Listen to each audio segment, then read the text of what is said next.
এ দুনিয়ার মুসলমান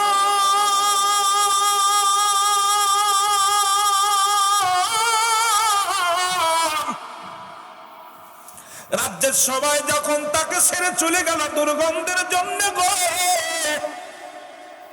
ওই যে গুণ না থাকার কারণে 3 মহিলা চলে গেল, কিন্তু একটা গুণ ছিল মা রহিমার ভিতরে, স্বামী ভক্তিরে, স্বামীর প্রতি শ্রদ্ধা ছিল। কত মেয়ে আছে স্বামী প্যারালাইসিস হয়ে থুয়ে অন্য ছেলের সঙ্গে চলে গেছে। স্বামী দেখা দেয় যৌবনকালের স্বামী একটা বাচ্চা হয়েছে, কেবল একটা মেয়ে হয়েছে, স্বামী অক্ষম, হয়তো প্যারালাইসিস হয়েছে, অ্যাক্সিডেন্ট করছে। মুসলমান দেখা দেয় ওই স্বামীরা কান্দের কয় ভাই বউ ভেগে গেছে বাচ্চা রেখে। অসংখ্য বাংলাদেশের মধ্যেই নজির আছে, স্বামী যখন একটু অক্ষম হয়ে যায়, স্ত্রীর ভালোবাসা পরীক্ষা করা যায়, তখন স্ত্রী কি আমাকেই ভালোবাসে নাকি অর্থ সম্পদকে ভালোবাসে। আর যে স্ত্রী দেখবেন দুনিয়ার মধ্যে ওই 5টা গুণের নারী সারা জীবন আপনার জন্য কাটায়া দিবে। কত মেয়ে দেখলাম স্বামীর ভিক্ষা করে খাওয়া। ঢাকার শহরে গেলে দেখা যায় স্বামী পঙ্গু, এই পঙ্গু স্বামীটারে ভ্যানের মধ্যে ঠেলে ঠেলে মানুষের দ্বারে দ্বারে হাত পেতে খায়। ভাই আমাকে কিছু দেন, আমার স্বামী প্যারালাইসিসে পঙ্গু হয়ে গেছে, আমার স্বামী গাড়ি চালাইতে যে অ্যাক্সিডেন্ট করে পা কেটে ফেলেছে, হাত কেটে ফেলেছে, স্বামীর জন্য ভিক্ষা চেয়ে রেল স্টেশনে বয়া বয়া ভিক্ষা করে। মুসলমান কত সিংড়ার জমিনেও আছে, নাটোরের জমিনেও আছে অসংখ্য নারী স্বামীর জন্য স্বামী থুয়া যায় নাই। এই অসংখ্য নারী আছে যারা স্বামীর খেদমত করতে যে পণ্যে কাপড় নাই, সিরা কাপড় পরিধান করে মানুষের বাড়ি বাড়ি কাজ করে খায়, তবু স্বামীর ইজ্জতের দিক তাকাইয়া স্বামীর বিটে ছেড়ে যায় নাই। আর এই পৃথিবীর মধ্যে এই গুণাগুণ না থাকার কারণে, একটু ত্রুটি হওয়ার কারণে ওই বিবি আপনাকে লাথি মেরে ফেলেতে চলে গেছে। এই জন্য 5টা গুণের নারী আমাদের বিবাহ করা লাগবে, ধরে বলেন ঠিক কিনা? আমি কিছুদিন আগে সিরাজগঞ্জে ওয়াজ করতে আইয়া দেখি এক মাতাল স্বামী, পাগল, অ্যাক্সিডেন্ট করছে, এরপরে ওই পাবনা হাসপাতালে ছিল, নিয়ে আইছে। মহিলাটা এত সুন্দরী, এটা আমরা বলতে পারেন হুজুর আপনি এটা দেখলেন কেমন? দেখেন অনেক সুন্দরী মেয়েটা, অল্প বয়স। দেখি ওই ঠেলা গাড়ির মধ্যে ভিক্ষা করতেছে, বাদাম, 2 পাশে বাদাম বাইজা থুইছে, আর ওনার বাইন্দে থুইছে, থুইয়া গাড়িতে গাড়িতে ঘুরতেছে। তা আমি জিগাইলাম, হঠাৎ করে আমি সালাম দিচ্ছি, আসসালামু আলাইকুম বোন। এ কে? কয় আমার স্বামী। কতদিন বিয়ে হয়েছে? 11 বছর। ছেলে মেয়ে হয়েছে? কয় না, ছেলে মেয়ে হয়েছে না। কি হয়েছে? কয় ভাই আমার স্বামী ড্রাইভার ছিল, অটো গাড়ি চালাইতো, অটো গাড়ি চালাতে যে সড়ক দুর্ঘটনায় আমার স্বামী স্মৃতিশক্তি মাথায় আঘাত থেকে স্মৃতিশক্তি চলে গেছে, পায়ের বল চলে গেছে, 2টা পা অসাল, চলতে পারে না, হাত, ডান হাতটা ভালো আছে, বাম হাতটা পড়ে গেছে, প্যারালাইসিস। এই অবস্থা। আমি বলছি কত বছর? 4 বছর আমি আমার স্বামী নিয়ে ঘুরে বেড়াই। আপনি আমি কিসের আশায় রয়েছেন? ভাই মেয়েরা মাথা একবার বিক্রি করে, আমি এমন বাবা মায়ের সন্তান, আমি এরা থুয়ে কোথায় যাব? আজকে যদি একে থুয়ে চলে যায়, আমি আর এক জায়গায় বিয়ে করি, আমি যদি এই অবস্থা হয় আমারে কে দেখবে? আমার স্বামী যদি আমার থুয়ে যায়, কথাটা শোনা পর খোদার কসম আমার চোখের পানি ধরে রাখতে পারিনি। আমি পকেট থেকে কিছু টাকা বের করে দিয়ে বলছি বন্ডি নেও, তোমার স্বামী ভক্তি দেখে আমার মাথা খারাপ হয়ে গেছে। যে একটা মেয়ে 11 বছর ভরে, 11 কিসের আশায় 4টে বছর পড়ে রয়েছে, দেখলাম একদম পঙ্গু, আর ভালো হওয়ার মতো একদম পা শুকায়, পাটা শুকায় একদম নোলা হয়ে গেছে। মেয়েটার ভালোবাসা দেখে আমি আশ্চর্য হয়ে গেলাম। আমি আপনারা কয় ভাই বোনি জিজ্ঞেস করছি, হুজুর আপনি এত ইন্টারভিউ নিচ্ছেন? আমি না, কয় ভাই বোনি? আমরা 2 ভাই 3 বোন। কয় তারা কি করে? আপনার আব্বা কি করে? আব্বা গৃহস্থকালী করে, কাজ করে। আমি তোমার বাপ মা? কয় আমার বাপ মা জীবন বারবার নেওয়ার জন্য চেষ্টা করছে, যখন আমার স্বামী হাসপাতালে তখনই আমার নেওয়ার জন্য চেষ্টা করছে। আমি এই পঙ্গু স্বামী নিয়েই থাকতে চাই। আমি তোমাকে নাগল নেন? আমি কয় ভাই আমার অনেকেই অনেক প্রস্তাব দেয়, অনেক খারাপ কথা বলে, তবে আমি যখন এই 10টার দিকে আসি, 3টা বাজার আগে আমার স্বামীকে নিয়ে আমি ঘরে ফিরে যাই, ওকেই সেবা যত্ন করি, পায়খানা প্রস্রাব শুকায়। আমি আশ্চর্য হয়ে গেছি মেয়েটার ভক্তি দেখে, স্বামীর প্রতি শ্রদ্ধা দেখি, যে একটা মেয়ে এত সুন্দর, যে এখনো বিয়ে হলে ভালো জায়গা বিয়ে হবে, ভালো ছেলে তাকে বিয়ে করবে, কিন্তু সব বিসর্জন দিয়ে একটা পঙ্গু স্বামীকে নিয়ে ঘুরতেছে দাঁড়ে দাঁড়ে। কারণ তার অন্তরের ভিতরে স্বামীর প্রেম ভালোবাসা। সে জানে যে এই দুনিয়ার মধ্যে যদি আমি স্বামীর খেদমত করে যেতে পারি, কিয়ামতের ময়দানে 70টে গেলেমান পাবো। আমি একটা না, 70টে গেলেমান পাবো। কারণ 1টা 2টা না, 70টে হুর পাবো। একটা পুরুষ যখন দুনিয়ার মধ্যে সতী সাথী থেকে দুনিয়া থেকে বিদায় হয়ে জান্নাতে যাবে, ওই ছেলেটার জন্য 70টা মেয়ে অপেক্ষা করতে, 70টা হুর দেবে। আর এই হুরিদের চেহারা এত সুন্দরী হবে, দুনিয়ার আলো বাতাস তার কাছে হার মানবে। মেয়েরাও এরকম 70টা ছেলে পাবে। এই দুনিয়া থেকে যখন বিদায় নিয়ে যাবে, আমার মতো কালো মানুষ দিবে না, সুন্দর হিরো হ্যামচ্যাম বডি ফিটনেস দেখে সুন্দর 70টা করে হুর গেলেমান দেওয়া হবে। আমার বাজানেরা, এগুলো তাদের সেবা যত্নের জন্য থাকবে। তখন রব্বে কারিমের কাছে দাবি করবে, আল্লাহ আমাকে কি দাও, আমাকে একটু আমার স্বামীকে দাও, স্বামীকে দেবে, আমার স্ত্রীকে দাও, স্ত্রীকে দেবে। এই জন্য দাদু ভাই, আমাদেরকে আমল স্বামী স্ত্রীর এই যে হক আদায় করে যদি না যেতে পারি, আমরা ধরা পড়ে যাব। একটু মহব্বতের সঙ্গে দুরূদ শরীফ পড়ুন। আল্লাহুম্মা আস্তে আস্তে লাস্টে আছে বায়াতের পক্ষে। ওয়ালা আলি সাইয়্যিদিনা,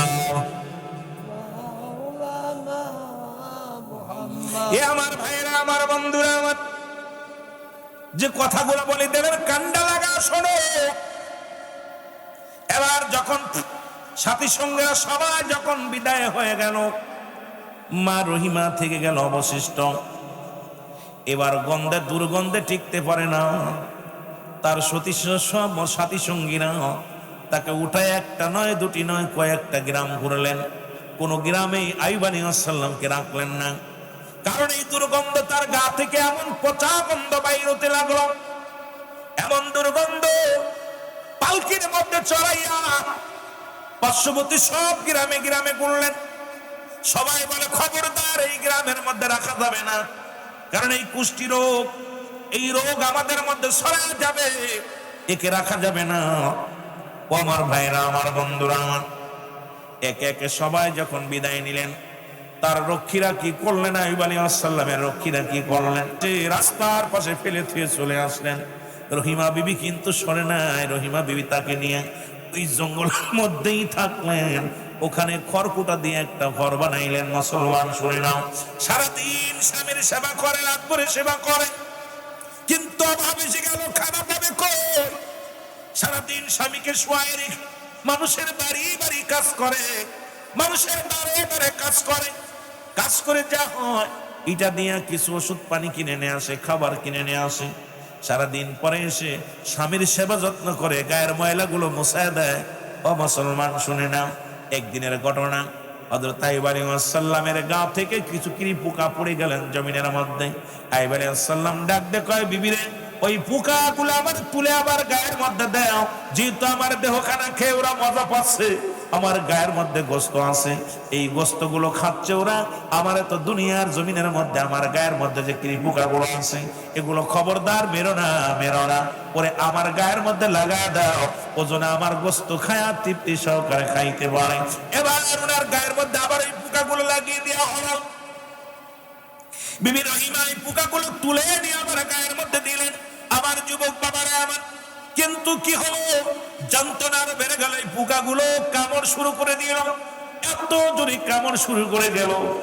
আইয়ুব আলাইহিস সালাম সহ্য করতে পারে না, খুব কষ্ট হয়, চিৎকার মেরে ডাক দিয়ে বলে, রব্বুল আলামিন, তুমি আমার যত কষ্ট দাও, কিন্তু আমার ঈমানটা নষ্ট যেন না হয়। রব্বে কারীম, আমি যেন আপনার পথ থেকে এক কিঞ্চিত পরিমাণ ঈমান যেন আমি দুর্বল না হয়। আল্লাহ, হাজার কষ্ট দাও, আমি আইয়ুব আলাইহিস সালাম মেনে নিব, তবে তোমার প্রতি যেন অটল বিশ্বাস, ভক্তি, শ্রদ্ধা থাকতে পারে। আমার আল্লাহ সেই তৌফিক আমারে দিয়া দাও। আহা আহা, ধৈর্যশীল আল্লাহ পছন্দ করে, জোরে বলেন ঠিক কিনা? আমার ভাইরা, আমার বন্ধুরা, আমার এবার আইয়ুব আলাইহিস সালামের বিবি রহিমা, ও যুবক, একদিন কোন বাড়িতে কাজ পাইলেন না, সারাদিন পরে স্বামীকে এনে কিছু খাওয়ায়, কোনো কাজ পাইলেন না। ও যুবক, এক ইহুদির বাড়িতে গেলেন, যা ডাক দিয়ে বলে, বোন, আমাকে কিছু কাজ দাও। আমি কাজ দিব না, ওই বিনিময় সারাদিন ভরে আপনার কাজ করব। আমার অসুস্থ স্বামী ঘরের মধ্যে আছে, তার ওষুধ কিনা লাগে, আমার অসুস্থ স্বামী তার সেবা যত্ন করা লাগে, একটু দয়া করে মায়া করে যদি আপনি আমার একটু কাজের ব্যবস্থা করে দিতেন। আমি এমনি আপনার বাড়ি খুরমা নিব না, আপনার বাড়ি খেজুর খুরমা এমনি নিব না, আমি কাজ করে নিব। আমাকে একটু কাজ দেন, আমি আপনার বাড়ি কাজ করবো, থালা বাটি মারবো, পানি টানবো, বাসনগুলো ধোবো, রান্না করে দিব, যত কাজ লাগে সব কাজ করে দিব। বিনিময়ে আমার একটু কাজ, বিনিময়ে যা দিবেন সেটাই আমি নিয়ে আমার স্বামীরে খাওয়াইব। আমার বন্ধুগণ কয় আমার কোনো কাজ দিতে পারবো না, তোমার আমি কোন স্বামী ভক্তি দেখিয়ে। ইহুদের বিবি চিন্তা করে ওর ইমানটা দেখবো, স্বামীর প্রতি কেমন ভালোবাসা আছে আর ইসলামের প্রতি কেমন ভক্তি শ্রদ্ধা আছে। সঙ্গে সঙ্গে বাইরে আমার বন্ধুরা আমার, উনি কি করলেন, উনি সঙ্গে সঙ্গে বলে বোন রে আমি দিতে পারি, তোমার মাথার চুলগুলো এত সুন্দর চুল। রহিমা বিবির অনেক লম্বা লম্বা চুল ছিল, সুন্দর কালো, এত কালো চুল, মাথা আবার অনেক সুন্দর চুল ছিল। কারণ এই যখন অসুস্থ সাল্লাম যখন বিছনা থেকে উঠতেন, রহিমার চুল মুঠো ধরে চুলের মধ্যে হাত দিয়া টান উঠতেন। এই চুলের মধ্যে নবী আইয়ুব আলাইহিস সালামের হাতের ছোঁয়া পাওয়ার কারণে রব্বুল আলামিন রহিমা বিবির মাথার চুলগুলোর সৌন্দর্য বাড়িয়ে দিয়েছিল। জোরে জোরে চিল্লাবেন না সুবহানাল্লাহ। অনেক লম্বা চুল ছিল। ইহুদির মেয়ে বা ইহুদির বিবি বলেন, তুমি আমার যদি চুলগুলো দিয়ে দাও, বিনিময়ে তুমি যা চাও তোমার খাবার দিব, তোমার খাবার দিব, টাকা দিব, যা লাগবে সব দিব, বিনিময়ে তোমার মাথার চুলগুলো আমাকে দিতে হবে। রহিমা বলে, মা গো, এই চুলগুলো আমার স্বামী প্রতিদিন যখন সকাল সন্ধ্যা আমার স্বামী সেবা যত্ন করি, যখন একটু উঠতে চায় একটা হাত দিয়ে আমার চুলগুলো ধরে, আর একটা হাত দিয়ে আমার গা ধরে। আমিও তার বডিখানা, যেহেতু আমি মেয়ে মানুষ, আমার স্বামীর আমি উঁচু করতে কষ্ট হয়, আমার স্বামী আমার চুল মুবারক ধরে একটু উঠে দাঁড়ায়, একটু উঠে বসে। এই চুলগুলো আমি যদি দিই, আমার স্বামী বসতে পারবে না, আমার স্বামী ধরতে পারবে না, আমার স্বামীরে আমি সেবা যত্ন করতে পারবো না। আপনি আমারে কিছু দেন, কাজ দেন, আমি কাজ করব। কয়েক কাজ হবে না, তুমি তোমার মাথার চুলগুলো সবগুলো দেওয়া লাগবে না, অর্ধেকগুলো আমার দিয়ে দাও, তাহলে তো তোমার স্বামীর জন্য অর্ধেক রাখলাম। রহিমা বিবি তাই ঠিক চিন্তা করে, কোনো কাজ যেহেতু পাইলাম না, এই মহল্লার মধ্যে কোনো কাজ পাইলাম না, তাহলে আমার মাথার চুলগুলো অর্ধেকগুলো দিয়ে দিলেন। মুসলমান শোনো, ইহুদি কাটলেন, কাটা পর যখন কিছু খাবার দিলেন, এই খাবার পানি নিয়ে রহিমা যখন দৌড়ায়া স্বামীর জন্য দৌড়ায় আসলেন, মাস্টার ইবলিস এই দৃশ্য দেখে দৌড়ে আসলেন আইয়ুব আলাইহিস সালামের কাছে। দরবেশ থেকে সালাম দা, আসসালামু আলাইকুম হুজুর। ওয়া আলাইকুম আসসালাম। এ মুসলমান গভীর মনোযোগ, ডাকতে বলে, হুজুর আমি আপনার কাছে আসছি, একটা সংবাদ নিয়ে আসি। আপনি কি যার ইনকাম খান আর আল্লাহর জিকির করেন, এত আপনি রব্বে কারিমরে ভয় পান, ইবাদত বন্দেগী করেন, আপনি কি জানেন আপনার বিবি একটা দুশ্চরিত্র মহিলা? কারণ এই দুনিয়ার মধ্যে মানুষের কাছ থেকে চুরি করে, চুরি করে এনে এনে খাওয়ায়। আজকে ধরা পড়ে আপনার বিবির চুল কেটে ফেলেছে। সুতরাং বিশ্বাস যদি না হয়, আমার কথা যদি বিশ্বাস না হয়, বাড়ি আসলে দেখবেন আপনার বিবির অর্ধেক চুল কেটে নিছে ধরা পড়ার কারণে। এরা এবারে আসসালাম, এর গন্ধ পাইলাম, ওই শয়তানের গা থেকে একটা গন্ধ আসতেছিল। আইয়ুব আলাইহিস সালাম বুঝতে পেরেছে মাস্টার ইবলিস আমার ধোঁকা দেওয়ার জন্য হয়তো আসছে। সঙ্গে সঙ্গে আমার আইয়ুব আলাইহিস সালাম কয়, লা হাওলা ওয়ালা কুওয়াতা ইল্লা বিল্লাহ। বিশ্বলি খাজা ফরিদপুরি যখন আপনাকে সবক দিছে, করবে সবক। আবার পীর কেবলা জান মুসলমান শুনে না, এইবার একবার নয়, দুবার নয়, 500 বার সকালবেলা লা হাওলা লা কুওয়াতা ইল্লা বিল্লাহ পড়ার জন্য আদেশ দিয়েছে। কেন দিয়েছে বাবা শোনেন। রাসূলের সাহাবীরা নবীর কদমে আসে বলে, ইয়া রাসূলুল্লাহ, ইয়া হাবিবাল্লাহ। নবী কয়, সাহাবীরা রে, আমি কি এমন কোন আমল দিব যে আমলটা করলে আপনারা ধনী হবেন, সম্পদ বেড়ে যাবে? সাহাবীরা বলে, হুজুর কে বানা চায় এই ধন সম্পদের মালিক হতে? আবার নবী বলেন, তাহলে তোমরা বেশি বেশি করে লা হাওলা লা কুওয়াতা ইল্লা বিল্লাহ। দেখা গেল মুসলমান সাহাবীদের ভাগ্যের পরিবর্তন হলো। মুসলমান তাকবীরের বরকত আসতে লাগলো, বরকত খাদ্যে বরকত বেশি বেশি হওয়া শুরু করলো।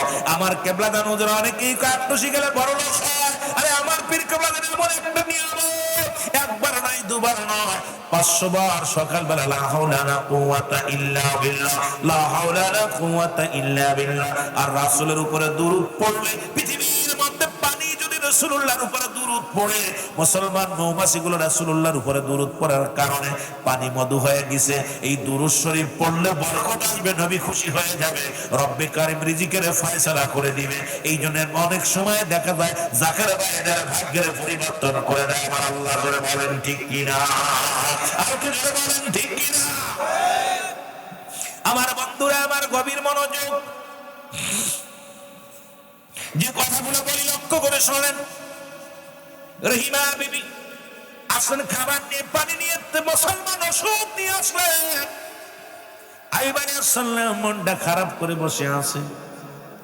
মুসলমান তাকায়, কয় বিবি রে। বিবি কয় স্বামী রে, আপনার মনটা কেন ভারী, কথা বলেন না কেন? কারণ স্বামীর মনে তো ধোঁকা দিয়ে গেছে মাস্টার ইবলিস এসে।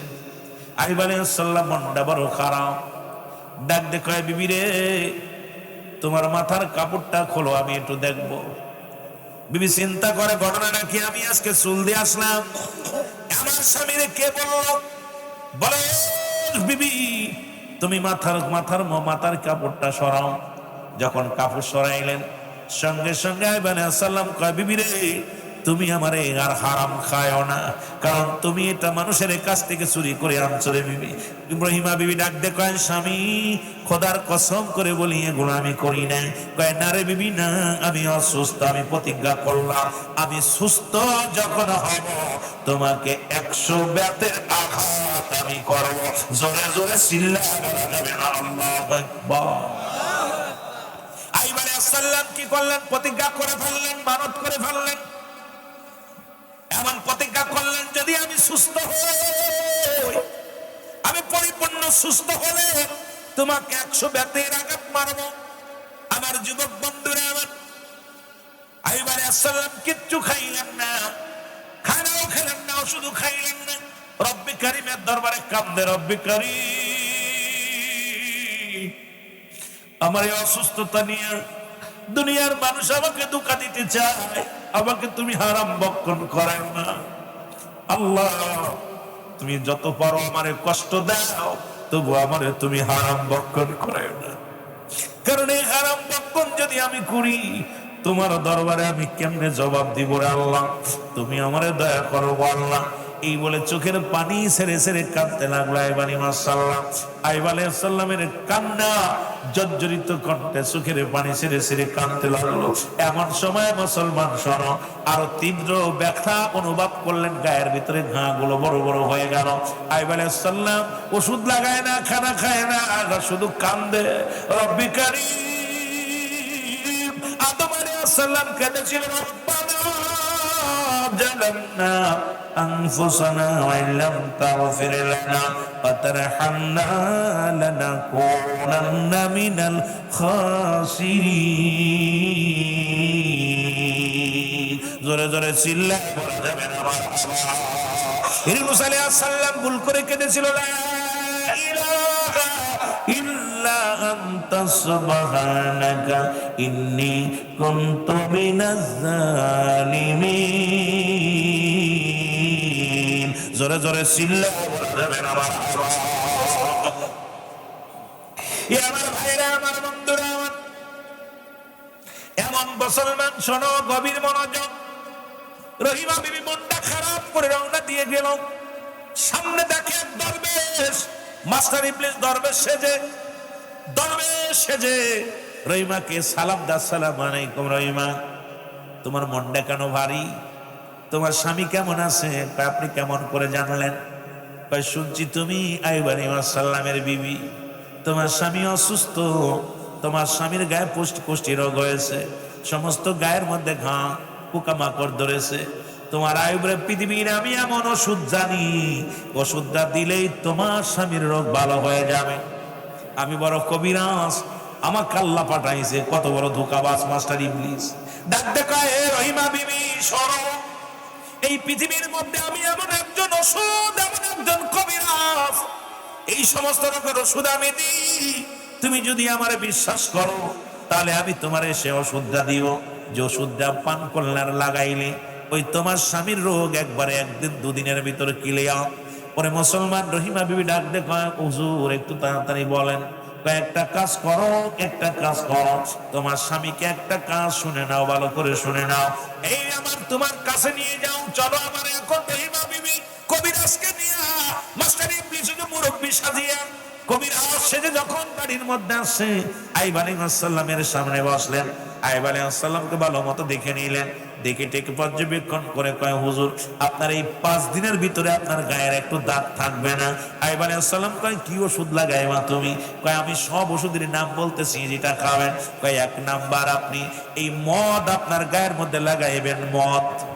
1 বোতল মদ আনিয়া দিয়া কয়, এইটা আপনার সমস্ত গায়ের মধ্যে সুন্দর করে লাগাবেন, গায়ের কোনো গা থাকবে না, সব সেরে যাবে। আর একটা শুয়োর আনলেন, শুয়োরের বাচ্চা, কথা বুঝলেন, খিনজির। বললেন, হুজুর এই খিনজিরটা জবাই করে সুন্দরভাবে ভুনে আপনি খাবেন, এইটা অন্য কেউ খাতে পারবে না, শুধু আপনি খাবেন, এই রোগগুলো ভালো হয়ে যাবে। আইয়ুব আলাইহিস সালাম তাকায় দেখে, আল্লাহ 1 নাম্বার মদ যেটা গ্রহণ করা বৈধ নয়, 2 নাম্বার খিনজির, এটা আমার জন্য জায়েজ না, এটা হারাম। আল্লাহ এই 2টা কবিরাজ দেয়। রহিমা বিবি বুঝতে পারে নাই কবিরাজের চালাকি, মাস্টার ইবলিসের চালাকি। এবার 2টা জিনিসই আইনা দিল সামনে, বলো হুজুর এইটা আইনা দিলাম, আমি পড়ে দিব, এটা খালি শেষ হয়ে যাবে। আর আইয়ুব আলাইহিস সালাম মাথাটা নত করে তাকাতে রব্বে কারিমের দরবারে, রব্বে কারিম তুমি আমার কোন পরীক্ষার মধ্যে ফেললাম? আমার বিবি যে কবিরাজ নিয়ে আসি, এই কবিরাজ যে 1 নাম্বার মদ আমার গায়ে লাগাতে বলে, আল্লাহ এটাও তো হারাম। আল্লাহ আমার গায়ে আমার খাবারের জন্য যে খিনজির দেয়, এটাও তো হারাম। আরে আইয়ুব আলাইহিস সালামের হঠাৎ করে মনের ভিতরে পড়ে গেল, আল্লাহ এই কি মাস্টার ইবলিস নাকি এত বড় ষড়যন্ত্র করে? সঙ্গে সঙ্গে বলে, আউযু বিল্লাহি মিনাশ শাইতানির রাজিম, বিসমিল্লাহির রহমানির রহিম, লা হাওলা ওয়ালা কুওয়াতা ইল্লা বিল্লাহ। মাস্টার ইবলিস সাইরিয়া শুটে দৌড়ে একে যেই কইছে আউযু বিল্লাহ, ইবলিস আর হয় না, ইবলিস দৌড়ে। আইয়ুব আলাইহিস সালাম শুকরিয়া আদায় করে, আল্লাহ তুমি আমার দয়া করেছো। আল্লাহ এগুলো যদি আমি ভক্ষণ করে ফেলতাম, এটা যদি গায়ের মধ্যে লাগাইতাম, আমার ঈমান চলে যেত রে আল্লাহ। আল্লাহ সঙ্গে সঙ্গে কান্দে। এমন সময় মনে পড়ে গেল, বাবা আদম আলাইহিস সালাম 360 মুসলমান 350 বছর কেঁদেছিল। আদম আলাইহিস সালাম তওবা করেছিল, বলেন তওবা করে কেঁদেছিল, রব্বানা জালামনা أنفسنا وإن لم تغفر لنا وترحمنا لنكونن من الخاسرين। জোরে জোরে চিল্লা বলা যাবে না। আদম আলাইহিস সালাম এই তওবা করেছিল 350 বছর কাঁদার পরে, তুমি মাফ করেছিলে আল্লাহ। আদম আলাইহিস সালাম তো আল্লাহ ওই আরশের গায়ে লেখা নামটা পড়েছিল, লা ইলাহা ইল্লাল্লাহু মুহাম্মাদুর রাসূলুল্লাহ সাল্লাল্লাহু আলাইহি ওয়াসাল্লাম। আশহাদু আন লা ইলাহা ইল্লাল্লাহু ওয়াহদাহু লা শারীকা লাহু আশহাদু আন্না মুহাম্মাদান আবদুহু ওয়া রাসূলুহু। মারহাবা বলেন না। আইয়ুব আলাইহিস সালাম কাঁদলেন, আদমকে তুমি 350 বছর কাঁদাইলা, 41 বছর 41 দিন ইউনূস আলাইহিস সালামকে তুমি মাছের পেটে রাখলা।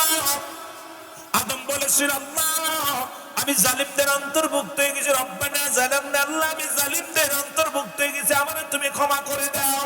ইউনূস আলাইহিস সালামকে দিছিল, লা ইলাহা ইল্লা আনতা সুবহানাকা ইন্নী কুনতু মিনাজ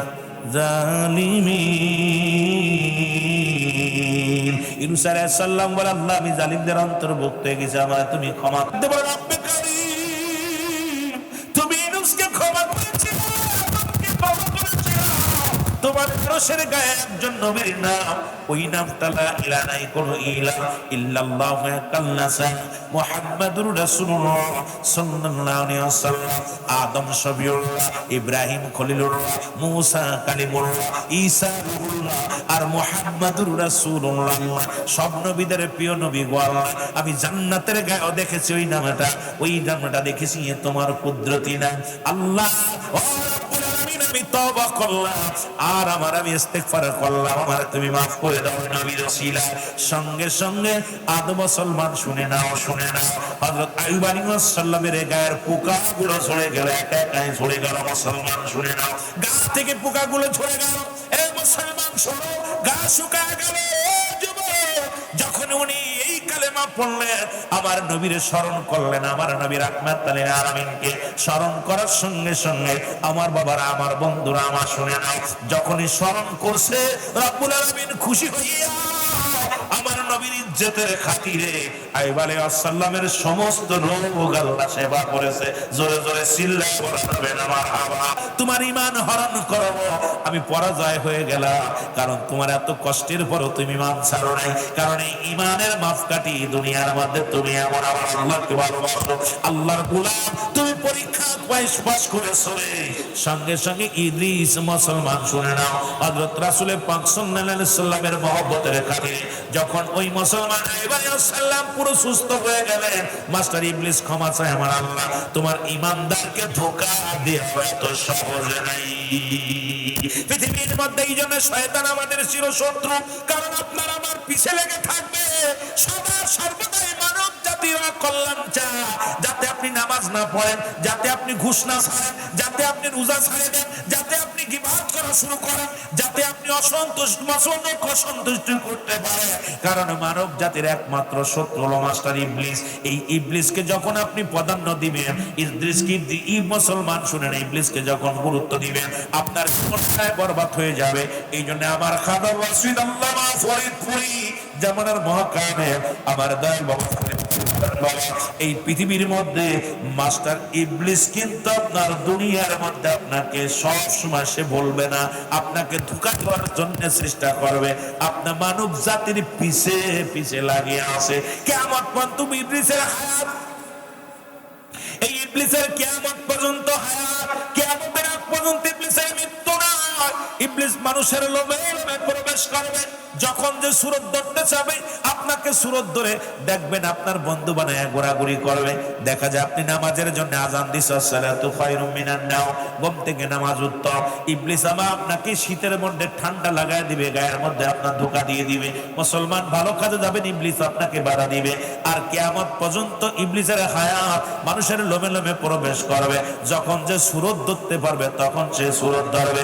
এখন ইবলিস তো এইটা পায়া মহা খুশি হয়ে গেলেন, ডাকতে বলে রব্বে কারীম, আপনি আমাকে যে জিনিসটা দিলেন তাই দিলেন, আপনার জাতিকে আমি শেষ করে দিব, জান্নাতে যেতে দিব না। এবার আল্লাহ রাব্বুল আলামিন ডাক দেন, ইবলিস এত খুশি হয় না, শুনে না, কারণ আমার আদম জাতির সব জায়গা দিয়ে ঢুকতে পারবো, ওই মাথা দিয়ে আমি ঢুকতে দিব না। আদম আলাইহিস সালাম, এই আদম জাতির একটা মাথা দিয়ে আমি তোমার ঢুকতে দিতে পারবো না। ইদিবি মুসলমান ইবলিস কয় রব্বে কারীম, ওই মাথা দিয়ে না ঢুকলে কি হবে? সমস্ত অঙ্গ প্রত্যঙ্গ দিয়ে আমি ঢুকবো, ধোঁকা দিব, সুরত ধরে ওরা ধোঁকা দিয়ে শেষ করে দিবে। আমার আল্লাহ বলে না না না, এত খুশি হওয়ার কিছু নাই, কারণ এই মাথা দিয়ে প্রবেশ করতে আমি দিব না। এখন এই প্লিজ চিন্তা করে, আল্লাহ আমার মাথা দিয়ে কেন ঢুকতে দিবেন একটু জানার দরকার। বলে রব্বে কারীম, আপনি সব জায়গাতে ঢুকার অনুমতি দিলেন, কিন্তু মাথা দিয়ে ঢুকতে দিবেন না, হাকিকতটা কি? এ মুসলমান, আল্লাহ বলেন ইবলিস শোনো, আমার বান্দা যখন মাথা নত করে তওবা করবেন, আস্তাগফিরুল্লাহ রাব্বি মিন কুল্লি যামবি ওয়া আতুবু ইলাইহি, বান্দা যখন খাস তওবা করে আল্লাহ বলে ডাক দিবে, আমি রহমতের হাত বান্দার মাথায় হাত বুলায় দিব, সমস্ত গুনাহ জমিনের ভিতরে চলে যাবে। সারা জীবন ভরে ইবলিস গুনাহ করাইছে, সারা জীবন ভরে গুনাহ করাইছে। আপনি খালি মাথা নত করে আল্লাহ আমার শেষ মাহফিল, ও আল্লাহ আমি আর বাঁচবো না, আগামীকাল শেষ রাত। আল্লামা কুতুবী রাহমাতুল্লাহ বয়ান করে, বান্দা আসমান থেকে জমিন পর্যন্ত যত গুনাহ করেছে সব গুনাহ হতে বান্দা যখন তওবা করবে, আস্তাগফিরুল্লাহ, ফিরে আসবে। এই তওবা এই মানে হলো ফিরে আসা। তওবা শব্দের অর্থই হলো ফিরে আসা, সারেন্ডার করা। আমি আর এই কাজ করব না, ভুলেও এইটা অন্যায়টা আমি করব না। বান্দা যখন ফিরে তওবা করে ইস্তেগফার করে যখন আল্লাহর বলে ডাক দেয়, আল্লাহ রাব্বুল আলামিন বান্দাকে মাসুমের মাসুম বানায় দেয়। জোরে বলেন না সুবহানাল্লাহ। আর একটু জোরে বলেন না সুবহানাল্লাহ। আমার বাবারা, আমার বন্ধুরা আমার, এই জন্য আমার বাবারা আমার গভীর মনোযোগ। কেবলা জান হুজুরের কাছে চারটা জিনিস প্রিয় ছিল। যেটা প্রিয় ছিল রাসূলুল্লাহর কাছে, আমার নবীর কাছে এক নাম্বার প্রিয় ছিল নামাজ। এক নাম্বার প্রিয় ছিল কি? জোরে চিল্লায় বলেন কি? আর কি জোরে বলেন কি? আমার নবীর কাছে এক নাম্বার প্রিয় নামাজ।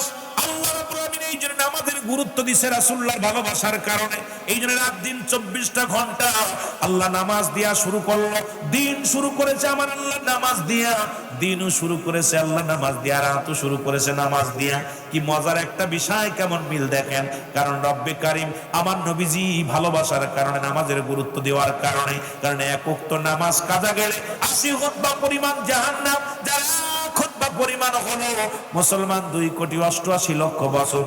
এই জন্য নামাজের প্রতি গুরুত্ব কেমন দিছে আমার নবীজি। বাবারা আমার লক্ষ্য করে শুনবেন, কারণ অনেক আলোচনা, অনেক লম্বা আলোচনা প্রয়োজন। বাবারা আমার শুনে নাও। এই জন্য নামাজের আমার আল্লাহ রাব্বুল আলামিন দিন শুরু করেছে, দিনের শুরু নামাজ। দিনের 2 রাকাত সুন্নাত নামাজ তুমি আদায় করলা, তুমি নবীর ভালোবাসার প্রেমিক হয়ে গেলা। এবার 2 রাকাত ফরজ নামাজ তুমি আদায় করলা, সঙ্গে সঙ্গে তুমি আমার আল্লাহর গোলাম হয়ে গেলে। এবার দিনের মধ্যে তোমার বিচারণ করো, যদি মারা যাও, যদি মারা যাও, তোমার এক নাম্বারই নবীর প্রেমিক, আল্লাহর গোলাম। জোরে জোরে চিল্লায় বলা যাবে না মারহাবা? আর একটু জোরে বলা যাবে না মারহাবা? এবার রাত শুরু করেছেন, রাতের শুরু নামাজ। আমার আল্লাহ রাব্বুল আলামিন কত মহব্বত করে, নবীর মায়া করে, নবী যেমন ভালোবাসে, আমার আল্লাহ ভালোবাসে, বান্দা বান্দিরে ভালোবাসে।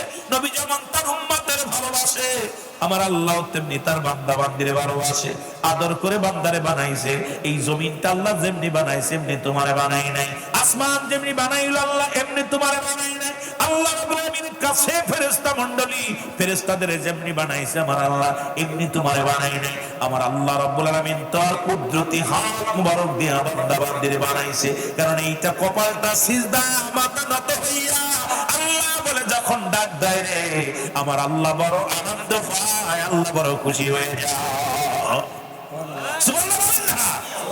আমার বন্ধুগণ আমার, এই জন্য রাতের শুরু নামাজ 3 রাকাত ফরজ নামাজ আদায় করলেন, আপনি হয়ে গেলেন আল্লাহর গোলাম। এবার 2 রাকাত সুন্নাত নামাজ আপনি আদায় করলেন, সঙ্গে সঙ্গে হয়ে গেলেন আপনি নবীর প্রেমিক। এই জন্য এক নম্বরে রাসূলুল্লাহর কাছে প্রিয় ছিল নামাজ। আমার খাজা ফরিদপুরি যারা আত্মশীর মুরিদ, এই আত্মশীর মুরিদ আছেন কে কে? অল্প মানুষ। ঘটনা কি? আমি মনে হচ্ছে সব মনে জাকের ভাই। তার মানে আপনারা অনেক খুশি হইলাম আপনাদের হাজিরায়। কেন আমিরুল আমিন সিদ্দিকী, ওই যে দরবার আমাদের দেশে অবস্থা কি, জামাত আসলে জামাতের বক্তা, তাবলিগ আসলে তাবলিগের বক্তা, তরিকা আসলে তরিকার বক্তা। সিদ্দিকী একটু ব্যতিক্রম, কারণ আমার কোরআন হাদিসের বাইরে শরিয়াতের শরিয়া সেটা ছেড়ে দিলে শরিয়াত, তরিকত, হাকিকত, মারিফাত, আগুন পানি মাটি বাতাস, ইসলাম ঈমান ইহসান, কালেমা নামাজ রোজা হজ যাকাত। জোরে বলেন না মারহাবা। আমার বন্ধুগণ আমার গভীর মনোযোগ। আমার কেবলা জান হুজুরের কাছে 1 নাম্বার প্রিয় নামাজ। মারহাবা বলেন না। যারা মুরিদ আছেন তারাও শুনে নেন, যারা মুরিদ নাই তারাও শুনেন। আমার নবীর কাছে 1 নাম্বার প্রিয় কি? নামাজ। আরো জোরে বলেন কি? নামাজ। আরো জোরে। নামাজ। 1 নাম্বার হলো নামাজ। আমার পীর কেবলা জানের কাছে 1 নাম্বার প্রিয় হলো নামাজ। আল্লাহর হুকুম মানতে হলে মুসলমান, কাফের এবং মুসলমানদের মধ্যে পার্থক্য হলো নামাজ। মুসলমানদের জন্য বাধ্যতা হলো নামাজ। এই জন্য রব্বে কারীম রাত শুরু করেছে নামাজ দিয়া, দিনও শুরু করেছে নামাজ দিয়া। এই নামাজের গুরুত্ব দিছে বান্দা বান্দি, তোমরা গুরুত্ব দাও। এই জন্য আমার নবীজি নামাজের গুরুত্ব বেশি দিছে। নামাজের গুরুত্ব দেওয়ার মধ্যে হাকিকত হলো রব্বুল আলামিনের দিনের মধ্যে তুমি বাস করো, কত অক্সিজেন গ্রহণ করো, জমিনের মধ্যে বিচরণ করো, এই জমিনটার মধ্যে চলাফেরা করো, সেই রব্বে কারীমের শুকরিয়া আদায়ের দরকার আছে কিনা? আছে কিনা? এই জন্য নামাজ 2 নাম্বার প্রিয় হলো রাসূলুল্লাহর কাছে প্রিয় ছিল মুসলমান তার উম্মতগণ। আমার পীর কেবলা জান যারা আত্মশীল মুরিদ তারা শুনে নেন, আমার পীর কেবলা জানের কাছে 2 নাম্বার প্রিয় ছিল তার মুরিদা। এখন আপনি আত্মশীলে কোন চোখে ডাকবেন? কারণ নবীর কোনে গুণান্বিত পীর কেবলা জান আত্মশীল হুজুর, কেবলা জান হুজুর বলতেন, বাবা আমি অপরাধী, আমি গুনাহগার, আমার মতো অধম, আমার মতো পাপী বান্দার এই দুনিয়ার মধ্যে পাঠাইছে আমার আল্লাহ। কারণ দয়াল নবীর গুণনীত ছিল আমার বাবা জান। কারণ দয়াল নবীর কাছে 2 নাম্বার প্রিয় ছিল তার উম্মতগণ। নবীজি উম্মতের মায়ায় জীবনে পেট ভরে খায় নাই, নবীজি উম্মতের মায়ায় জীবনে আরামের ঘুম ঘুমায় নাই। নবীজি আমার এই দুনিয়ার মধ্যে মাটি কাটছে, মাটি টানছে, দুনিয়ার মধ্যে বকরি চড়াইছে আমার নবীজি। আর আত্মশীল হুজুরের মুরিদ যারা তারাও শুনে নেন, আমার পীর কেবলা জান দীর্ঘ 30টা বছর তার পীরের দরবারে গোলামি করছে, বকরি চড়াইছে। আমার পীরের দরবারে মুসলমান শুনে নেন, আমার দয়াল বাবা জান না খাইয়া দেহ কানা কঙ্কাল করে ফেলেছে। আমার মুসলমান বাবারে আমার পীর কেবলা জান জীবনে আরামে ঘুমায় না, আরামে ঘুমায় নাই, কোনদিন পেট ভরে খানা খায় না। আমার পীরের কাছে 2 নাম্বার প্রিয় ছিল তার মুরিদি। এই মুরিদের জন্য হুজুর বলতেন, বাবা আমার তো মন চায় কিছু খায়। যখন আমি খানা নিয়ে বসি টাকা দেখে আমার মুরিদের পণ্যে কাপড় নাই, মুরিদের পেটে খাবার নাই, আমি মুজাদ্দেদ সাহেব খাইতে পারি না, আমি মুজাদ্দেদ সাহেব চলতে পারি না। কারণ আমার মুরিদার যখন আমি দেখি তাদের মুখটা বলি, আমি মুজাদ্দেদ সাহেব খাইতে পারি না। মুজাদ্দেদ সাহেব আরো বলতেন, বাবার যারা পুরন জাকের আছেন, হুজুর বলতেন, বাবা আমি সদা সর্বদাই কাঁদতে বলি, আল্লাহ তুমি আমাকে 7টা জাহান্নাম ভিক্ষা দাও, ওই জাহান্নামের ঢাকনি হয়ে থাকবো, তবু আমি মুজাদ্দেদ সাহেব, তবু আমার কোন মুরিদ সন্তানকে তুমি জাহান্নামে দিও না। খেয়াল করবেন তরিকাতের কথাগুলো একটু নবীর সঙ্গে মিলায় কেমনে মিসাল একটু খেয়াল করলে আপনারা বুঝতে পারবেন। আমার নবীজি তদ্রুপ পৃথিবীর মধ্যে উম্মতের এত ভালোবাসতেন, এত ভালোবাসতেন, উম্মতের মায়া নবীজি পেটটি বলে খায় নাই। আমার নবীজি, ও উম্মতিরা শোনো, আমার নবীজি আমার 70 তালি কাপড় গায়ে দিয়েছে। আমাদের আলেমরা ওয়াজ করে, আমাদের আলেমরা সিরাজুক্ত কাপড় গায়ে দিয়েছে নবীজি। এর একটা হাকিকত আছে, আগে জানা লাগবে। নবীজি একটা পোশাক পরেছিল যার দাম হলো 42,000 দিরহাম, যা পৃথিবীর কোন রাজা বাদশা আজ পর্যন্ত পড়তে পারে নাই। সুতরাং আমার নবী শুধু গরিব ছিল না, বাদশারও বাদশা ছিল। আল্লাহ বলে, মা আরসালনাকা ইল্লা রাহমাতাল লিল আলামিন। তামাম পৃথিবীর রহমত দান করেছে আমার আল্লাহ রাব্বুল আলামিন আমার হাবিব রে। আমার নবীজি বাদশার বাদশা ছিল, 42,000 দিরহাম যার তারটা জামার দাম। আমার নবী সিরাজযুক্ত কাপড় গায়ে দেওয়ার পিছনে হাকিকত হলো আমার উম্মতিরা কেউ গরিব হবে, কেউ ধনী হবে। যদি কোন উম্মত গরিব হয় সে যেন কষ্ট না পায়। আমার নবীজি না খাইয়া, আমার নবী বকরি চড়াইছে, আমার নবী মাটি কাটছে। ও আমার উম্মতিরা, তোরা যদি কেউ মাটি কাটিস কষ্ট পাস না, আমি নবী মাটি কাটছি, আমি নবী বকরি চড়াইছি, যাতে করে আমার উম্মতিরা কোনোদিন যেন তাদের কষ্ট না পায়। কেউ বাদাম বিক্রি করবে, কেউ মানুষের বাড়ি কামলা দিবে, কেউ ভ্যান চালাবে, কেউ রিক্সা চালাবে, কেউ দিন মজুরি হবে। কারণ এটা আমার নবীর আদর্শ। কারণ আমার নবীজির আদর্শ ছিল, নবী কষ্ট করে জীবন যাপন করেছে। আমার নবীজি বাদশা ছিল, আমার উম্মতিরা কেউ যদি 2 তলা বাড়ির মালিক হও, কেউ যদি 50 তলা বাড়ির মালিক হও, কোটিপতি হও, অহংকার করো না, অহংকার করো না। দামি কাপড় গায়ে দিয়ে অহংকার করো না, বাড়ির মালিক অহংকার করো না। কারণ এই জন্য নবীকে দিয়েছে বাইয়ানাত, উত্তম ব্যবহার, উত্তম একলাক, উত্তম চরিত্র। যা রাসূলুল্লাহর ভিতরে ছিল সেই গুণের গুণ আমার দয়াল বাবা জানের ভিতরে ছিল। আমার বাবা জান এই দুনিয়ার মধ্যে এত ধন সম্পদ, জীবন দশায় থাকতে 9.5 বিঘা সম্পদের মালিক ছিল আমার বাবা জান। কিন্তু আমার বাবা জান নিজের নামে মালিক ছিল না, এই মালিকানা হলো সারা বিশ্বের ও মুসলমান সমস্ত জাকের ভাই বোন। হুজুর পাক এই জাকের মঞ্জিল ট্রাস্ট নামে দান করে দিয়ে গেছে। হুজুর বলছে, আমি যখন থাকবো না আমার আহলে বায়াত গুলো ভোগ করবে, এটা চালাবে, পরিচালনা করবে। আবার যখন আমার আহলে বায়াত না যা থাকবে এটা সরকার বহন করবে, এটা কোনো ব্যক্তি বিক্রি করতে পারবে না। কারণ এই 9.5 বিঘে সম্পদ হুজুর সারা পৃথিবীর মানুষের নামে দান করে দিয়ে গেছেন। আমার পীর নিজের নামে একটা বাড়ি করে যান নাই, আমার পীরের নামে একটা ঘর করে যান নাই। এই যে দরবার শরীফে যা কিছু দেখেন দেখা গিয়েছেন, আমার পীরের নামে একটা ঘর নাই, একটা বাড়ি নাই, আর শতক জমিও নাই। হুজুর বলতো বাবা এইটার জন্য আমাকে আল্লাহ পাঠাই নাই, এই দুনিয়ার মুখ বিলাসের জন্য আমারে পাঠাই নাই, আমাকে আল্লাহ পাঠাইছে এই শেষ জামানার উম্মতদেরকে, নবীর উম্মতদেরকে পথ দেখানোর জন্য আমারে পাঠাইছে। জোরে জোরে চিল্লায় বলা যাবে না মারহাবা। আমি আশ্চর্য হয়ে গেছিলাম আমার জীবনে একটা, তখন আমি ক্লাস 8-এ পড়ি, বিশ্ব জাকের মঞ্জিলে ক্লাস 1 থেকে লেখাপড়া করি আমি। আপনারা যারা পুরন জাকের তারা দেখছেন, আমি রুহুল আমিন সিদ্দিকী আজকের না, আমার চাচা আবুল হাসেম যশোরী সাহেব আমার কোলে করে ধরতো, আমি গজল গাইছি 18ই ফাল্গুন দিয়ে বিদায় দিয়া খাজা হুজুর, এই গজলগুলো আমি গাইছি, আমার চাচা আমার কোলে করে ধরছে। সেই রুহুল আমিন সিদ্দিকী আমি, কালো পিতপিতি একদম ছোট্ট একদম হ্যাংলা মানুষ ছিলাম। এই মানুষটা আজকে বক্তা হবো জীবনে ভাবতে পারিনি। ক্লাস 2-তে যখন বড় 1-এ পড়ি তখন দরবার শরীফে গজল গাইছি আমি। কেবল জান হুজুর থেকে বকশিস পেয়েছি, হুজুর পাক আমাকে অনেকবার কোলে নিছে। আমার জীবনে সবচেয়ে বড় পা, আমি এখন বড় গলায় বলতে পারি যতগুলো আলেম আছে দরবার শরীফে, আমি আমার পীরের যত সন্নিহিত লাভ করেছি এত ভালোবাসাকে অর্জন করতে পারে না। আমার জীবনে সবচেয়ে বড় পুঁজি হলো এটা। আবার পীর অনেকবার পীরের থেকে খানা পেয়েছি, অনেক পীরের দরবারে ঘোরাঘুরি করছে, দৌড়াদৌড়ি করছে। সেই রুহুল আমিন সিদ্দিকী আমি। এই যে 18ই ফাল্গুন দিনে বিদায় দেয়া খাজা হুজুর, আমি গুনাহগারের গজলগুলো শুনছেন, যে পিচ্ছি মানুষ। আর দরবার শরীফে অনেক গজল, অনেক গজল, যত ওয়াজ গজল যত যত জিকির টিকির আছে শোনেন। তামা কেবলা জানুন যদি কেমন পীর ছিল, ঠিক এটা আমি আপনাদেরকে বুঝাইতে পারবো না। তখন আসলো অডিট, আসলো জমি অডিট করতে, আর কেউ যে জমি যে জরিপ আসলো, আমার মনে একটু শর্টটামি লাগলো। আমরা কিন্তু ছাত্র ভাইয়েরা, শামবাইয়ের কাছারি পিছনে শামবাই আছে, পূর্ব পাশের বাড়ি মাতবার, উনি জীবনে বিয়ে করে নাই, বিয়ে করে নাই, জমি জমা যা ছিল সব দান করে থিয়ে চলে গেছে। ওনার মেলা জমি জমা ছিল, বড় লোক, কিন্তু উনি মানে ওই এমন এবার খেলা জিকির রাজগার করতে সবসময় বসে, মসজিদ হয় মসজিদ নামাজ পড়ছে, ওই দোকানে গেছে, একটা চা খাইছে, একটা রুটি খাইছে, দরবারে খাইছে, আর ঘুরে বাড়ি চলে গেছে। ওনার কাম ছিল দরবারে আসা, দুধে খাওয়া। এত সম্পদ, প্রায় 30 বিঘা জমি ছিল, 30-35 বিঘা জমি শামবাইয়ের, কিন্তু উনি বিয়ে শাদী কিছু করে নাই।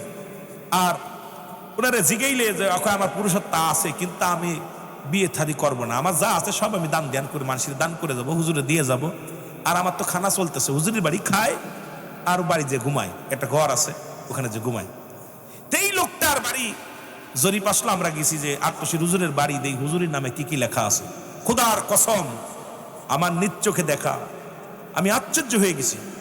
ওনার নাম ছিল আজিজ মিয়া, আজিজ ভাই জরিপ যিনি করতে এসেছিল, উনি ছিল জামাতে আপনার ইসি চরমনা পীর সাহেবের মুরিদ। উনারও ষড়যন্ত্র ছিল যে আটশি জরিপ করতে এসেছি, আটশির এই জমি জমা মনে হয় আটশির হুজুর মনে হয় তার নিজের নামে লেখা। উনি আমাদের দেখে বলতেছে, ভাই পৃথিবীতে অনেক জায়গা গেছি, কিন্তু এমন মানুষ আমি দেখি নাই, ওনার যত জমি জমা যা দেখলাম, ওনার বিবির নামে, ওনার ছেলের নামে, ওনাদের নামে কোনো কিছু নাই, সব কিছু অক্ষ করা। আমরা আশ্চর্য হয়ে গেলাম, কি বলেন? আমি ওনার বাড়ি কয়, বাবা বাড়ি হাসপাতাল মসজিদ মাদ্রাসা যা কিছু করছে সব কিছু হুজুর যাকে ট্রাক্স এই নামে সব দান করে থুয়ে গেছে। জোরে বলেন না মারহাবা। আমরা মাথা নত করে সবাই চিন্তা করলাম, হাই রে আমরা ভুল বুঝতাম। আমারও নিজের ভিতরে ছিল মানে হুজুরের সবগুলো হুজুরের নামে করা। পৃথিবীতে কত পীর সাহেব তার বাপের নামে ভাইয়ের নামে জরিপ করতে, উনি বলতেছে কত পীর সাহেব তার বাবার নামে ভাইয়ের নামে বোন নামে করে থুইছে। আত্মশীল এমন মহান পীর, মাত্র 4 শতক জমি, 4 কাঠা জমি, যেটা হুজুর পাক তার বিবি কিনে দিছিলেন ওই মোহরানার বাবদে। বিয়ে করার পরে যে সোনের ঘর, যেই 4 কাঠা জমি, এটা মাত্র বড় আম্মা জানের নামে, 2 আম্মা জানের নামে যেটা দেওয়া আছে, এই 4 কাঠা জমি ব্যতীত আর কোনো কিছু দরবার শরীফে আমার পীরের নামে নাই। আমরা আশ্চর্য হয়ে গেছি শোনা পর যে এমন বান্ধব 9.5 বিঘে সম্পদ জীবন দশায় ছিল, কিন্তু হুজুর জীবনে খাইতেন না, না খেয়ে খেয়ে একবার হুজুর কঙ্কাল হয়ে গেলেন, অসুস্থ হয়ে গেলেন। ডাক্তার এসে ওনাকে ডাক্তার দেখালেন, সবাই কান্নাকাটি শুরু করছে দরবার শরীফে যে হুজুর মনে আর বাঁচবেন। ডাক্তার এসে MBBS ডাক্তার এসে বললেন, আপনার বাবার দেহের মধ্যে কোনো রোগ নাই, কোনো রোগ নাই। তা রোগ নাই মানে এইরকম? কয় উনি খানা খায় না, না খেয়ে ওনার দেহটা কঙ্কাল করে ফেলেছে।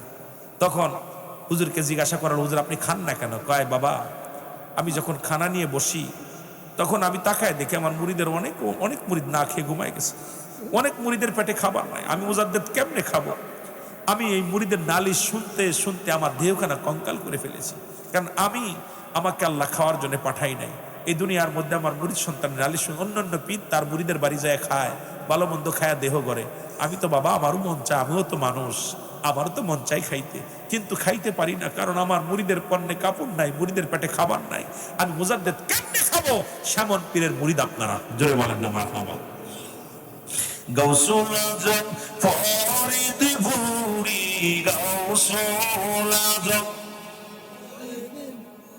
তুমি আউলিয়া সরদার, তোমাকে দিয়াছেন আল্লাহ। অনেক গজল গাইছে আমাদের এরা কি হানজালা, এই জন্য আমি আর গজলের মধ্যে চাইনি যে গজল গাইলে সময় নষ্ট করবো, ওয়াজ করে শেষ করতে পারতেছি। কথা বুঝেননি? ওয়াজ করবো কখন আর গজল গাবো কখন? আমার বন্ধুরা আমার গভীর মনোযোগ, যে কথাগুলো বলি দয়াল নবীর ভিতরে তিন নাম্বার গুণ ছিল আমার বাবার ভিতরে। তার বিবিদেরকে অনেক ভালোবাসতেন। আমার দয়াল নবীজিও তার বিবিদেরকে ভালোবাসতেন। জাকের বোনেরা আপনাদের জন্য আমানত, খবরদার খেয়ানত করা যাবে না। কোন জাকের বোনের দিকে নজর তার খারাপ নজরে তাকানো যাবে না। আমানতের খেয়ানত যদি করেন আল্লাহর দরবারে আপনার কৈফিয়ত জবাব দেয়া লাগবে, কারণ এটা আপনার জন্য আমানত। অনেক জাকের ভাই বিশ্বাস করে, জাকের ভাই গেলে দেখা যায় জাকের বোনকে গাড়িটি করে নিয়ে যান, এটার দিকে যদি খারাপ নজরে তাকান আপনার হিসাব দেয়া লাগবে আল্লাহর দরবারে।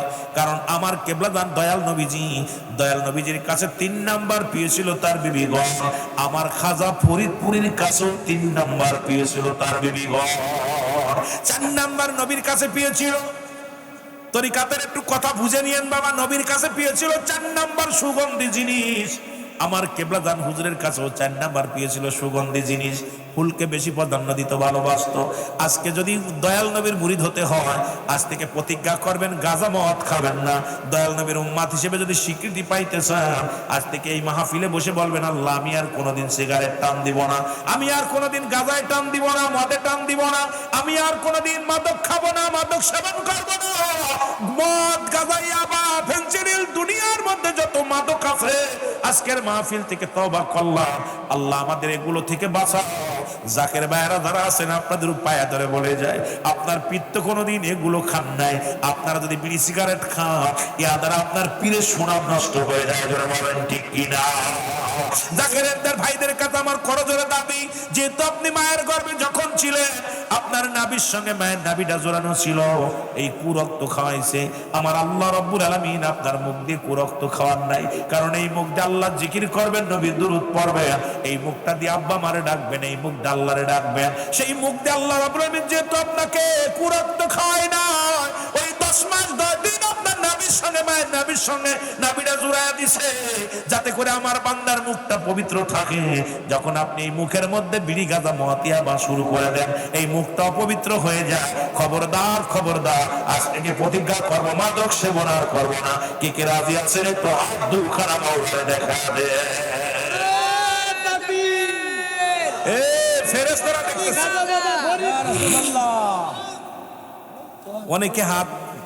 অনেকে হাত উঠান নাই, মনে করছেন আপনি বাঁচতে পারবেন। আমি আপনাদের একটা কথা বলে রাখি, ভালো করে শুনে নেন। ওই যে একটু আগে হানজালা একটা গজল গাইছে না, যে কবরেতে আগুন পাবি বিড়ি পাবি না। আমার গজল, বাংলাদেশে কত গজল যে লেখছি আমি হলো সুরকার, রাইটার, শিল্পী, রাইটার, সবকিছু আমি গুনাহগার। বাংলাদেশ যত ক্যাসেট যত গজল গাইছি, আমি কারোর একটা কলম লেখা কারুরটা গাইনি।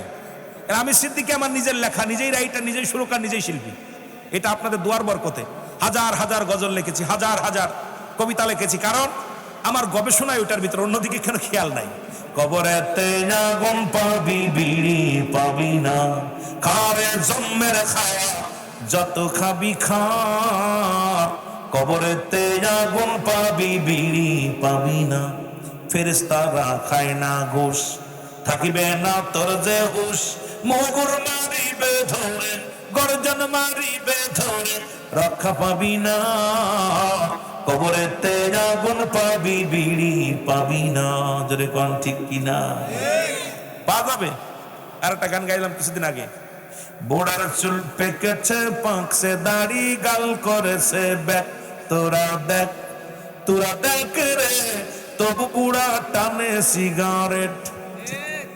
ও বুড়ার পাও গেছে কবরে, বুড়া হাত নিছে লাঠি, বুড়ার মুখে জলে বাইরে, বুড়ার মুখে জলে বাইরে, জুনের গুদের বাতি, বুড়ার চুল পেকেছে, ও বুড়ার চুল পেকেছে, পাকছে দাড়ি, গাল করেছে ব্যাক, তোরা দেখ, তোরা দেখ রে, তবু বুড়া টানে সিগারেট। ঠিক কিনা? গাল টান দেশে দুই পাশে ভেঙে যাচ্ছে, তাও টান দিয়া ছাড়তেছে।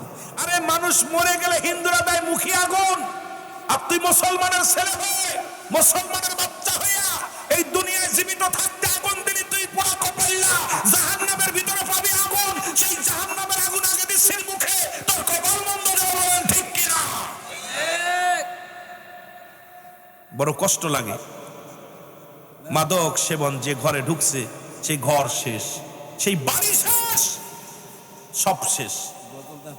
আমার বন্ধুগণ, আমার গভীর মনোযোগ। 4 নাম্বার পেয়েছিল রাসূলুল্লাহর কাছে সুগন্ধি জিনিস, কিবলা জান হুজুরের কাছে 4 নাম্বার পেয়েছিল সুগন্ধি জিনিস। আজ থেকে প্রতিজ্ঞা করব, আমরা মাদক সেবন করব না। জোরে জোরে চিল্লা বলা যাবে না মারহাবা। সুতরাং নবীর গুণে গুণান্বিত হওয়ার দরকার আছে কিনা? কথা বলেন না কেন? নবীর গুণে গুণান্বিত হতে হবে, আপন পীরের গুণে গুণান্বিত হতে হবে। যদি বাঁচতে চান, যদি বাঁচতে চান, আল্লাহ আমাদের সবাইকে বোঝার তৌফিক দান করুন। জোরে বলেন আমিন। এই দুনিয়ার মধ্যে আইয়ুব আলাইহিস সালাম কি আপনি ধন ভান্ডারের মালিক বানায় দিলেন গো আল্লাহ। তোমার আইয়ুব এই দুনিয়ার মধ্যে বিশাল রাজত্ব পেয়েছে। আইয়ুব নবী সবসময় রব্বুল আলামিনের জিকির করে, রব্বুল আলামিনের প্রেম দরিয়ার মধ্যে ডুবেছে। সমস্ত নবীগণই ডুবেছে। ওই জামানার কথাগুলো একটু বলি। ইনি মাস্টার ইবলিসকে ডাক দিয়ে বলে আমার আল্লাহ, ফেরেশতাদেরকে ডাক দিয়ে বলে আমার আল্লাহ, ও ফেরেশতারা দেখো আমার আইয়ুব কেমনে আমার জিকির করে, আমার জিকির করে, আমার পাগল। এই দুনিয়ার মধ্যে কোনো টেনশন করে না, এই দুনিয়ার মধ্যে কোনো চিন্তা করে না। আমার আইয়ুব সদা সর্বদা আমি রব্বি কারীমের গোলাম, আমি রব্বি কারীমের পাগল হইয়া দেওয়ানা হয়ে গেছে। যারা বলা যাবে না মারহাবা। রব্বি কারীম আইয়ুব আলাইহিস সালামের প্রশংসা করতেছে ফেরেশতাদেরকে নিয়ে। ও ফেরেশতা, দেখছো নি আমার আইয়ুব খাইতে বসতে সদা সর্বদাই। কোনো বান্দা যখন আল্লাহর হয়ে যায়, ওই বান্দা যখন আল্লাহর হয়ে যায়, আল্লাহ বান্দার হয়ে যায়। সুবহানাল্লাহ বলেন না? আরো জোরে, আরো জোরে। ওই বান্দার হাত আল্লাহর হয়ে যায়, ওই বান্দার চোখ আল্লাহর হয়ে যায়, ওই বান্দার জিহ্বা আল্লাহর হয়ে যায়, ওই বান্দার অঙ্গ প্রত্যঙ্গ সব আল্লাহর হয়ে যায়। সুবহানাল্লাহ বলেন না? আর একটু জোরে বলবেন না? এত বড় একটা প্রশংসা। আল্লাহ বান্দার হয়ে গেলে বান্দা আল্লাহর হয়ে যায়। আল্লাহ আগে, বান্দা আল্লাহর হইতে হবে। যিনি আনাল হক, আনাল হক মনসুর হাল্লাস সব কিছু দিয়া দিছিল রব্বে কারীমকে। মারহাবা বলেন না? রব্বে কারীমকে সব কিছু বিলিয়ে দিছে। আল্লাহ আনাল হক, আনাল হক ডাকতে ডাকতে এক পর্যায়ে আমি আল্লাহ বলে না, এটা সার্বিক অর্থ আমার সবকিছু তোমার, তুমি আমার, তুমি আমার, আমি তোমার, তুমি আমার, আমি তোমার। আনাল হক, আনাল হক, আনাল হক। শরীয়তের মৌলবীরা চিন্তা করছে আনাল হক শিরকি করতেছে, কারণ আল্লাহ বলে দাবি করতেছে। যখন আনাল হক যখন মনসুর হাল্লাসকে জবাই করে দিছে, রক্তের ভিতর থেকে, গোস্তের টুকরার ভিতর থেকে কালেমার আওয়াজ আসছে, লা ইলাহা ইল্লাল্লাহু মুহাম্মাদুর রাসূলুল্লাহ সাল্লাল্লাহু আলাইহি ওয়াসাল্লাম। জোরে বলেন না মারহাবা। এই জন্য আপনি যখন বান্দা আল্লাহর হয়ে যাবেন, আল্লাহ আপনার হয়ে যাবে। কার হয়ে যাবে? আর যে বান্দার আল্লাহ হয়ে যায় তার কোনো ভয় থাকতে পারে? ইহকাল পরকাল কোনো ভয়? ইশকের মধ্যে ডুবতে হবে। আমার বন্ধুগণ, আমার ফেরেশতাদের নিয়ে প্রশংসায় মেতে গেছেন আমার রব্বি কারীম। ডাক দেখো ফেরেশতারা, তাকায় দেখো এই জমিনের মধ্যে আমার আইয়ুব আমার পেট যত খানা খাইতে বললে আমার বলে না, ঘুমাইতে গেলে আমার ভোলে না, রাজদরবারে বসলে আমার ভোলে না, দুনিয়ার মধ্যে শয়নে স্বপ্নে আমি রব্বে কারীমের মোলা। এত পাক বানায় তার প্রেমে আমি মস্ত, আমার আল্লাহ শয়নে দিয়ে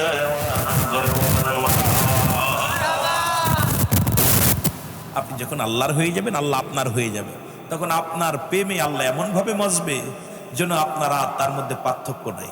চোখটা বন্ধ করলে যে ধরপর মানব দেহের বাম দুধের নিচে একটা হাড়ের নিচে একটা গোস্তটাকে আরবিতে বলে আকল, ইংলিশে বলে হার্ট, বাংলায় বলে হৃৎপিণ্ড। এটা যাদের পবিত্র, সমস্ত দেহরাজ্য পবিত্র। আর এই ধরপর এই যে কলবটা, এর মধ্যে আল্লাহ আল্লাহ আল্লাহ নাচতেছে, আল্লাহ জিকির করতে করতে করতে করতে সমস্ত অঙ্গ প্রত্যঙ্গ সব আল্লাহ জিকিরে মাশগুল হয়ে যাবে। জোরে বলেন সুবহানাল্লাহ। এইটা যে পবিত্র করতে পারছে, সেই তো মুর্দাদেল জিন্দা করতে পারছে। আর এই মুর্দাদেল জিন্দা যে করতে পারছে, তার জীবনটা দুনিয়াতেই জান্নাত কামাই করে নিছে। আমার যুবক বাবারা, অনেক আলোচনা যাব, ধীরে ধীরে আলোচনার মধ্যে যাব। অনেক যুবক বাবারা আছে, তাদেরকে নিয়ে আলোচনা করব। আমার মা বোনের আসছে, তরিকাতের ভাইয়ারা আছেন, ইচ্ছা করে তো কাউরে ঠকাবো না, যতদূর পারি আপনাদেরকে নিয়ে আলোচনা করবো। মুসলমান শুনে না, মাস্টার ইবলিস হলফ করে বলে, আল্লাহ তোমার আয়ুব তোমার লোভে পড়ে তোমার জিকির করে, কারণ তারে ধন সম্পদের মালিক বানায় দিছ, নিসাব পরিমাণ মালের মালিক বানাই দিছ।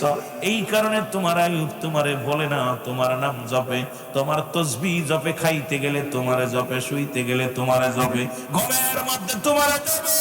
24টা ঘন্টা রব্বুল আলামিনের প্রেমের মালা গলায় পড়েছে, কারণ সে তো দুনিয়ার মধ্যে তুমি তার রাজত্ব দিয়েছ, বাড়ি গাড়ি দিয়েছ, দুনিয়ার সব কিছু দিয়ে দিয়েছ।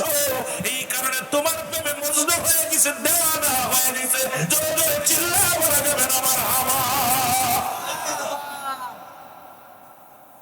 ইবলিস কাল্লা আমি হলফ করে কইতে পারি, ওরে এত কিছু না দিলে তোমারে ডাকতো না, কিছু বড়া পড়ার আছে, কাল্লা ওরে ধনী বানাইছে বিল আল্লাহ জিকির করে।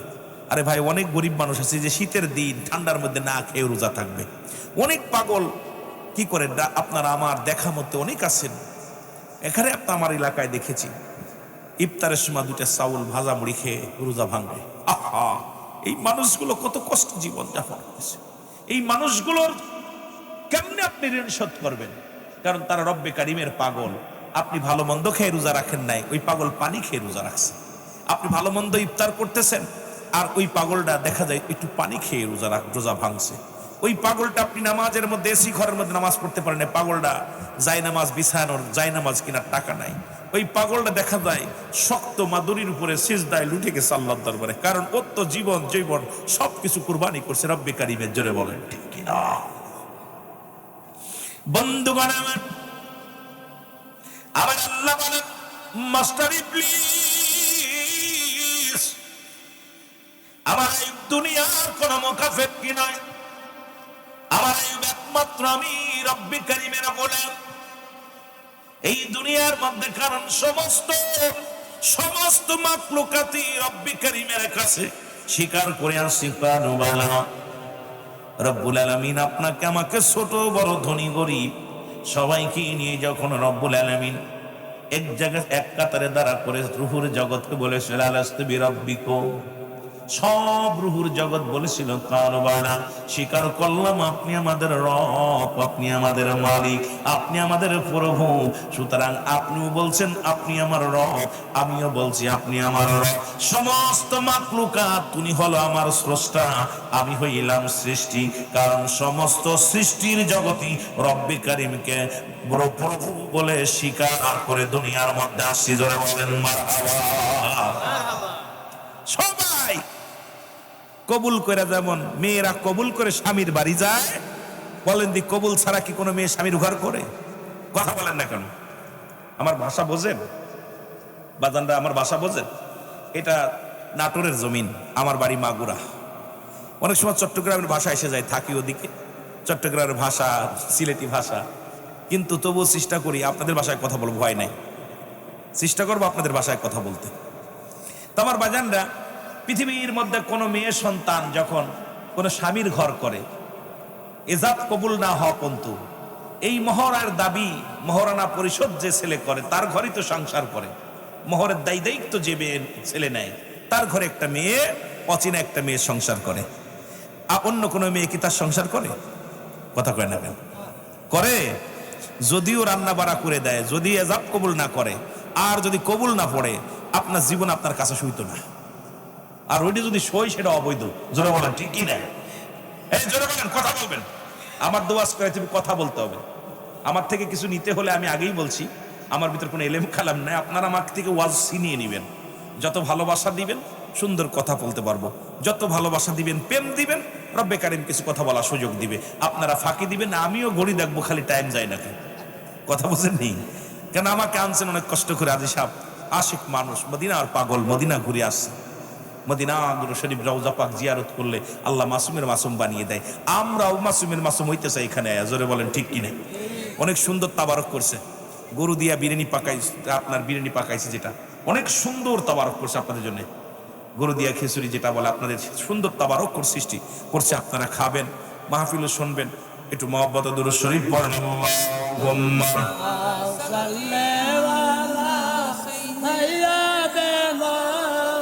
দেন দি বুড়া মানুষের গলায় কত জোর।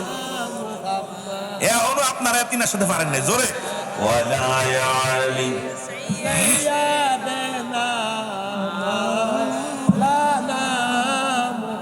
বন্ধুগণ আমার, যে কথা বলতেছিলেন, হিসাব যদি কবুল না হয়, মহারানা যদি আপনি দায়িত্ব না নেয়, কোন ছেলে কোন মেয়ে তার সংসার যেমন করে না, রব্বে কারিমের কাছে আমরা বলেছি কানুবালা, স্বীকার করলাম আপনি আমাদের রব।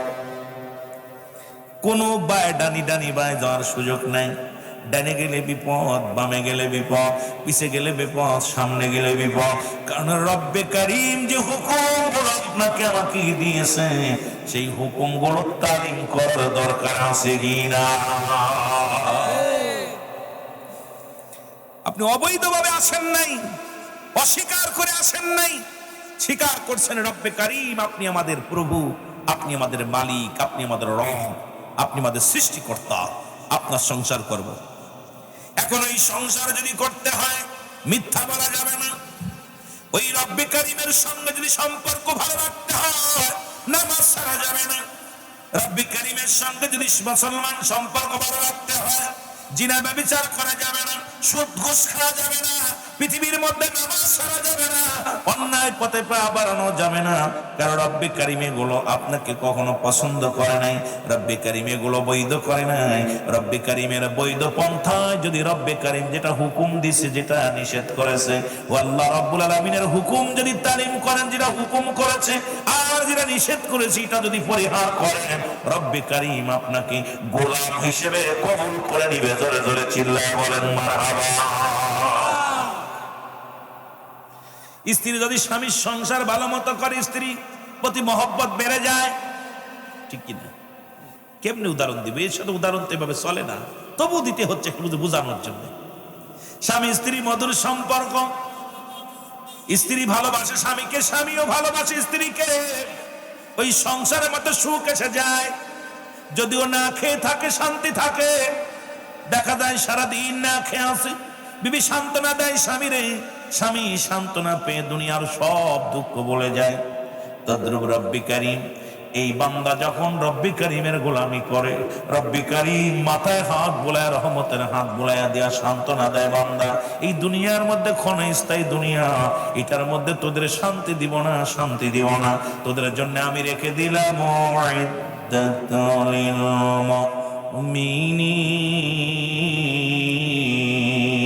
আমি আল্লাহ মুমিন হিসেবে তোদের গণ্য করলাম, মুমিন হিসেবে তোদের স্বীকৃতি দিলাম। আর তোদের জন্য আমি আল্লাহ রেখে দিলাম একটা নয়, দুটি নয়, একটা জান্নাত। জোরে বলা যাবে না মারহাবা। কাদের জন্য? মুমিনদের জন্য, ঈমানদারের জন্য, গোলামদের জন্য। গোলাম তোমার জন্য রেখে দিলাম। আমার বাবার এদিকে গেলে অনেক আলোচনা দূরে চলে যায়। মুসা আলাইহিস সালাম তোমার গোলামি করে, ধন সম্পদ পাইছে বলে তোমার গোলামি করে। রব্বুল আলামিন কয় না, ওই গোলামটা একমাত্র আমার পাগল, দুনিয়ার মুখাফেক্ষী না। ও ধন সম্পদ পেয়ে আমারে ভালোবাসে না, গরু ছাগল পায় আমারে ভালোবাসে না, মেষ পালা পেয়ে আমারে ভালোবাসে না, সন্তান আদি পেয়ে ভালোবাসে না। আমি আল্লাহরে ভালোবাসি, কারণ ও আমার গোলাম, আমি সৃষ্টি, আর আমি উনি হলো আমি স্রষ্টা, আর এই বলো আমার সৃষ্টি। সুতরাং সৃষ্টি জগৎ যা কিছু করেছি সব আমার হুকুম মানে, সব আমার অনুগত্য করে। আর অনুগত্যের মধ্যে হযরত আইয়ুব আলাইহিস সালাম একজন, তিনি আমার প্রিয় প্রিয় বান্দা, প্রিয় বান্দি। জোরে জোরে চিল্লায় বলা যাবে না আমার আল্লাহ। মাস্টার ইবলিস বলে, আল্লাহ খুব সতর্ক, ইবলিস আমাদের শত্রু, তার মধ্যে এটা বোঝানোর জন্য আমি কথাগুলো একটু বোঝাই যাই। ইবলিস বলে, আল্লাহ সারা জীবন আমার আহলে বাইত আপনার গোলামি করলো, আমি নিজেও গোলামি করলাম, আপনার দরবারে কোথাও সিজদা করতে বাকি ছিল না, আমাকে আপনি ইবলিস বানায়া দিলেন, ইবলিস হয়ে গেলাম, আমি অস্বীকারী হয়ে গেলাম, আপনার অবাধ্য হয়ে গেলাম। শুধু আদমের দিকে ঝুঁকে না যাওয়ার কারণে, আপনি আদমকে বানাইবেন, আদমের দিকে রুজু হওয়ার জন্য যখন হুকুম দিলেন, আমি একটা কথা অমান্য করার কারণে আমাকে ইবলিস বলে ধিক্কার দিলেন। বললাম আমি ওই জাতিকে দেখে নিব আইয়ুব আলাইহিস সালাম কেমনে আপনার পাগল হয়, আমিও দেখে নিব ও দুনিয়ার পাগল আপনার পাগল না। আল্লাহ বলেন, তুমি চেষ্টা করে দেখো, আমার আইয়ুবকে পরীক্ষা করো। আসলেন মুসলমান, শোনো না মাস্টার, ইবলিস আসলো। আইয়ুব আলাইহিস সালামের বিশাল ফলের বাগান, বিশাল ফলের বাগান, ফুলের বাগান, মাস্টার ইবলিস আগুন ধরাইয়া দিল, পুরো মাঠকে মাঠ পুড়ে ছাই হয়ে গেল। আইয়ুব আলাইহিস সালামের কাছে খবর আসলো, হুজুর আপনার ফলের বাগানটা তো পুড়ে গেছে, আগুন লেগে পুড়ে গেছে। আইয়ুব আলাইহিস সালাম চিৎকার মেরে বলে, আলহামদুলিল্লাহ। না ইমানদারের ওয়াজ খুব সতর্ক, অনেক মা বোন আছে, এই জন্য ওয়াজটা আমি হঠাৎ করে তরিকাতের লাইন সব লাইন একটার মধ্যে চলে যাবে। আমার বন্ধুগণ, আলহামদুলিল্লাহ। লোকজনে বলে, হুজুর আপনার ফলের বাগিচা পুড়ে গেল, এত সুন্দর ফলের বাগিচা, আপনার কয়েক বিঘে জমির ফসল নষ্ট হয়ে গেল, আপনি আলহামদুলিল্লাহ বললেন। আইয়ুব আলাইহিস সালাম বলে, গোলাম না, রব্বুল আলামিন আমাকে দিয়েছিল, তার মাল সে নিজে নিয়ে গেছে, যেমনি নিয়ে খুশি হয় আমি এমনি খুশি হয়েছি, সুতরাং আমার বেজার হওয়ার কোনো কারণ নয়। মাস্টার ইবলিসের গায়ে আগুন ধরে গেছে, কয় কিরে এত জমি জমা নষ্ট হয়ে গেল, ফলের বাগান নষ্ট হয়ে গেল, বেটাটা একবারও বেজার হলো না, একবারও শুকরিয়া আদায় করলো না, এত কষ্টের পরও শুকরিয়া আদায় করে, জোরে বলেন আলহামদুলিল্লাহ। এবার মাস্টার ইবলিস ষড়যন্ত্র কি করবেন, কয় মাঠে যত ফসল আছে, ওই বছর হযরত আইয়ুব আলাইহিস সালামের জমিনে যত ফসল, ধানগুলো, গমগুলো, সুন্দর ফসল হলো এলাকার মধ্যে, মাস্টার ইবলিস এই ফসলগুলো আবার আগুন ধরায়া পোড়ায়া দিল, মাঠকে মাঠ, পাকা ফসলগুলো, ধানের ক্ষেতগুলো, মুসলমান গমের ক্ষেতগুলো পোড়ায়া দিল। চাষিরা খবর দেয়, ও আইয়ুব সর্বনাশ, কোথায় রে আইয়ুব আলাইহিস সালাম, সর্বনাশ, আপনার জমিনের মধ্যে যত ফসল ছিল, আপনার দাও গেছে, আমাদের দাও গেছে, সব কে যেন পুড়াইয়া দিছে। আইয়ুব আলাইহিস সালাম উচ্চ কণ্ঠে আওয়াজ দিয়ে 2 রাকাত নফল নামাজ আদায় করে আলহামদুলিল্লাহ, কারণ এই ফসলটা তো দিছিল আমার আল্লাহ, নিচে আমার আল্লাহ, জোরে বলা যাবে না আমার আল্লাহ। ইমানদার কখনো বিচলিত হয় না, ইমানদার কখনো পিছপা হয় না। ইমানদারের সামনে যত বিপদ আসুক, ইমানদার শুকরিয়া আদায় করে, আল্লাহ তুমি আমারে বাঁচায় রাখছো, শুকরিয়া, সুবহানাল্লাহ। আর বেঈমানটা একটু হলেই হাই উতাস হয়ে যায়, মুনাফিক গুলো হাই উতাস হয়ে যায়, হায় যাদের ইমান দুর্বল, একটু যদি কিছু হয়ে যায় ওর খাওয়া দাওয়া, যদি একবার 5,000 টাকা লস যায় ব্যবসা করতে, যে ও দেখা যায় 2 মাস শোক পড়ে যায়, মুখের দিক তাকানো যায় না, ঠিকই দেয়। আর ইমানদার কেন ভাঙতে পড়বে? ইমানদারের জীবনটাই তো রব্বে কারীমের জন্য, দুনিয়ার জন্য নয়। আমার বন্ধুগণ, আমার গভীর মনোযোগ। এভাবে কিছুদিন চলতে লাগলো, হঠাৎ মুসলমান গুদম ঘরে আগুন লেগে গেল। আইয়ুব আলাইহিস সালামের বাইতুল মাল গুদম ঘর, এটা আগুন লেগে হঠাৎ করে পুড়ে মালামাল স্বর্ণ রূপা টাকা পয়সা যা কিছু ছিল সব কিছু শেষ হয়ে গেল। পুরোজারা এসে বলে, হুজুর সর্বনাশ, হুজুর সর্বনাশ, আপনার গুদাম ঘরের মালামাল সব পুড়ে শেষ হয়ে গেছে।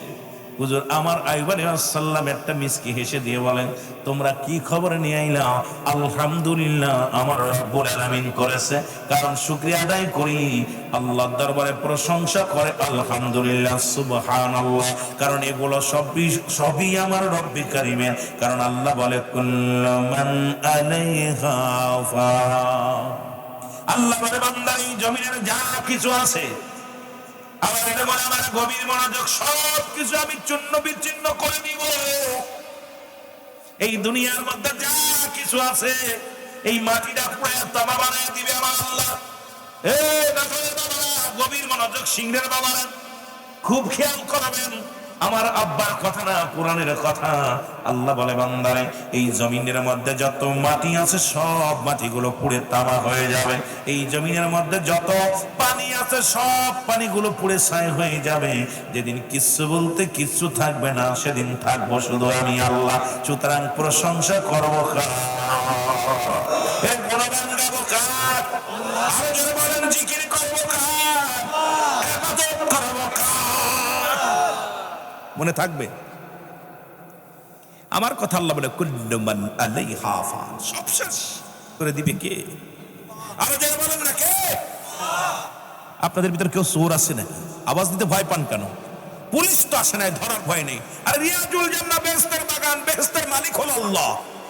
জান্নাতের বাগানে তো জাহান্নামীরা বইব না। আপনারা সবাই জান্নাতি মানুষ, এত কষ্ট করে বসেছেন, আওয়াজ দিবেন কোন? সারাদিন পরে যখন শ্রমিক যখন পারিশ্রমিক পায় একটা শান্তি লাগে, একটা হাসি দেয়। যখন মালিক শ্রমিককে বুঝাইয়া দেয়, মালিকের মুখে একটা হাসি আসে। তদ্রূপ সারাদিন কষ্ট করেছেন, জান্নাতের বাগানে বসেছেন। এখন তো আপনাদের স্পিরিট আলাদা হবে। ওরা কপাল পোড়া, কারণ এখানে যখনই বসছেন সগীরা গুনাহ মাফ হয়ে গেছে। এখানে বসে তওবা করবেন, কবিরা গুনাহ মাফ হয়ে যাবে। আল্লামা কুতুবী রাহমাতুল্লাহ বয়ান করে, বান্দার জীবনে সব কবিরা গুনাহ যখন খাস তওবা করে আল্লাহ বলে ডাক দেয়, সব গুনাহ মাফ হয়ে যায়। সুবহানাল্লাহ বলেন না? এত বড় সুযোগ পায় আপনি নিরাপত্তা পালন করবেন, ঘটনা কি ভাই? চারিদিকে অসংখ্য ফেরেশতারা ঘিরে রাখছে। রব্বে কারিমকে বলতেছে, আল্লাহ তোমার কিছু সংখ্যক বান্দা তোমার দেওয়ানা হয়ে জান্নাতের বাগানে বসে আছে। আহা, ফেরেশতারা শুকরিয়া আদায় করো। আমার আল্লাহ বলে, ফেরেশতারা যাও, ওদের জন্য মাগফিরাত কামনা করো, ওদের দোয়া করো। কে আসো অভাবী, অভাব দূর করে দাও। কে আসো কঠিন রোগ সেবা করে দাও। কে আসো দুঃখী মানুষ, দুঃখ মোচন করে দাও। ফেরেশতাদেরকে আল্লাহ হুকুম দিচ্ছে, তোমরা যাও ওই জান্নাতি মানুষের জন্য সব মিটায় দাও, মনের আশা ফুটায় দাও। আর এখানে ধোঁকাবাজ যখন আপনি থাকবেন, কোনোটাই পাবেন না। এই জন্য দুইটা জিনিস পাওয়া যাবে, একটা রহমত, একটা গজব। কি পাওয়া যাবে? এখানে কেউ রহমত নিয়ে যাবে, কেউ গজব নিয়ে যাবে। জান্নাতের বাগানে আইয়ে কেউ আসে স্যান্ডেল চুরি করতে মসজিদে, কি কন আসে না? মুসল্লি সাজে। মুসল্লি কখনো স্যান্ডেল চুরি করে না, চোর মুসল্লি সাজে। ঠিকই না? জান্নাতি যখন জান্নাতের বাগান পাবে, ওর পাগল হয়ে যাবে জান্নাতের জন্য। ওর চিন্তাধারা যে এই ধুলাবালি মাখাবো, এই জায়গা মওলানার কথাগুলো খেয়াল করব, মওলানা কি বলতে চাই শুনবো, এইটা আমি আমল করব, দিল মন দিয়ে আমি আমল করব, আমি আমার রব্বে কারিমের গোলাম হিসেবে এখান জন্য যেতে পারি। আর যাদের ভিতরে ধোঁকা লাগছে, রুহুল আমিন সাহেব কি তা কইতেছে, এইটা হই না, কি তা লাভ হইব? কথা বলছেন নিবা? কথা বলছেন? এই বাজান ঘুমায়েন না, এই খুঁটি ছাড়েন, এনে ধাক্কা দেন। আব্বারে একটা দিন ওয়াজ শোন, কুড়ি ছেড়ে দেন। ইবলিস আয়া দেখছেন আপনার কেমনে ঘুম পাড়াইছে। ভালো কথা, যেই শয়তান তাড়ানোর কথা যেই বলতেছি, আপনার কাছে যে ভর করছে, কয় দোস্ত ঘুমা, এটা শুনতে দিতাম না, শুনবেন। আগে বসেন বাজান, আগে বসেন, আপনি আগে বসেন। একটা দিন কষ্ট করেন, 2 ঘন্টা কষ্ট করেন, আরো একটু কষ্ট করেন, ঘন্টা দেড়েক কষ্ট করেন। আগে আসেন, আগে এসে বসেন। মুহাব্বতের সঙ্গে দুরূদ শরীফ পড়েন। আল্লাহুম্মা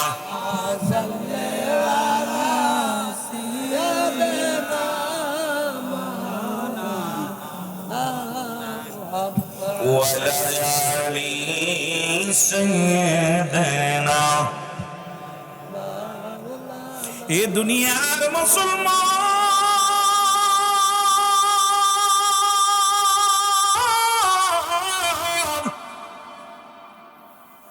ইবলিস ডাকতে পারে, রব্বে কারীম আমি এত পরীক্ষা নিই, প্রতিটা পরীক্ষায় সে সাকসেস।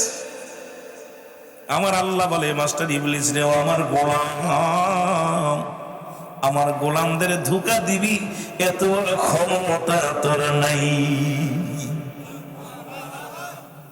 কার একটা সুযোগ দেন, ইবলিস কার একটা সুযোগ দেন না। কই দিলাম, কত দিলাম, যত লাগবে। এরে আমার আইয়ুব আমার জন্য পাগল। ও যুবক, এবার তার সন্তানের 10টা ছেলে, কোন জায়গায় লেখছে 12 জন ছেলে। পাঠশালায় যে লেখাপড়া করে, কেউ বলছে মুসলমান 8 জন সন্তান, ছেলে মেয়ে দিয়া বিদ্যালয়ের মধ্যে লেখাপড়া করে। এমন সময় মাস্টার সাহেব বাইরে দাঁড়ায় আছে, হঠাৎ করে ছাদ ভেঙে ছেলে মেয়েগুলো সবাই শাহাদাতের পেয়ালা করছে। জোরে জোরে চিল্লায় বলা যাবে না, আল্লাহু আকবার। সব ছেলেগুলো মারা গেল, মেয়েগুলো মারা গেল। মাস্টার এসে কাঁপে আর থরথর করে মাস্টার বলে, হুজুর, হুজুর সর্বনাশ হয়ে গেছে, বিদ্যালয়ের ছাদ ধসে আপনার সন্তানগুলো সব দুনিয়া থেকে বিদায় হয়ে গেছে। ইদ্রিস আলাইহিস সালাম উপরের দিকে তাকাইয়া ডাক দে বলে, রব্বুল আলামিন, তোমার শুকরিয়া আদায় করি, আলহামদুলিল্লাহ। জোরে জোরে চিল্লায় বলা যাবে না, একটা বাচ্চা মারা গেলে ধৈর্য ধরতে পারি না, 12টা সন্তান বা 10টা সন্তান সব শেষ। আইয়ুব আলাইহিস সালামের ছেলেগুলো মৃত্যুবরণ হয়ে গেল। মুসলমান শুনে না, রাজত্ব শেষ, বাগান শেষ, পশু পাখি সব শেষ, সন্তানগুলো দুনিয়া থেকে বিদায় হয়ে গেল। এখন তো রোগ সারে না। এমন সময় মাস্টার ইবলিস আসলেন, মুসলমান শোনে না। রব্বে কারিম ডাক দে বলে, মাস্টার ইবলিস রে, আমার আইয়ুবের খবর কি? কয়, রব্বে কারিম, তোমার আইয়ুবকে এতগুলো শেষ করে দিলাম, এখনো পর্যন্ত উতাস হয় নাই। এত ক্ষতির পরও তোমার আইয়ুব ধৈর্য ধারণ করে, তোমার শুকরিয়া আদায় করে, তোমার জিকির করে, তোমার তাসবিহ টপে আল্লাহ। মাস্টার ইবলিস কয়, আল্লাহ, এমন মানুষ দুনিয়ার মধ্যে এমন গোলাম আছে রে আল্লাহ, যার সন্তানগুলো দুনিয়া থেকে নিয়ে আসলাম, তারপরও তার কষ্ট নাই, তার দুঃখ নাই, অনুশোচনা নাই, শুধু শুকরিয়া আদায় করে। তোমার আইয়ুব যে তোমার পাগল। জোরে জোরে বলেন মারহাবা।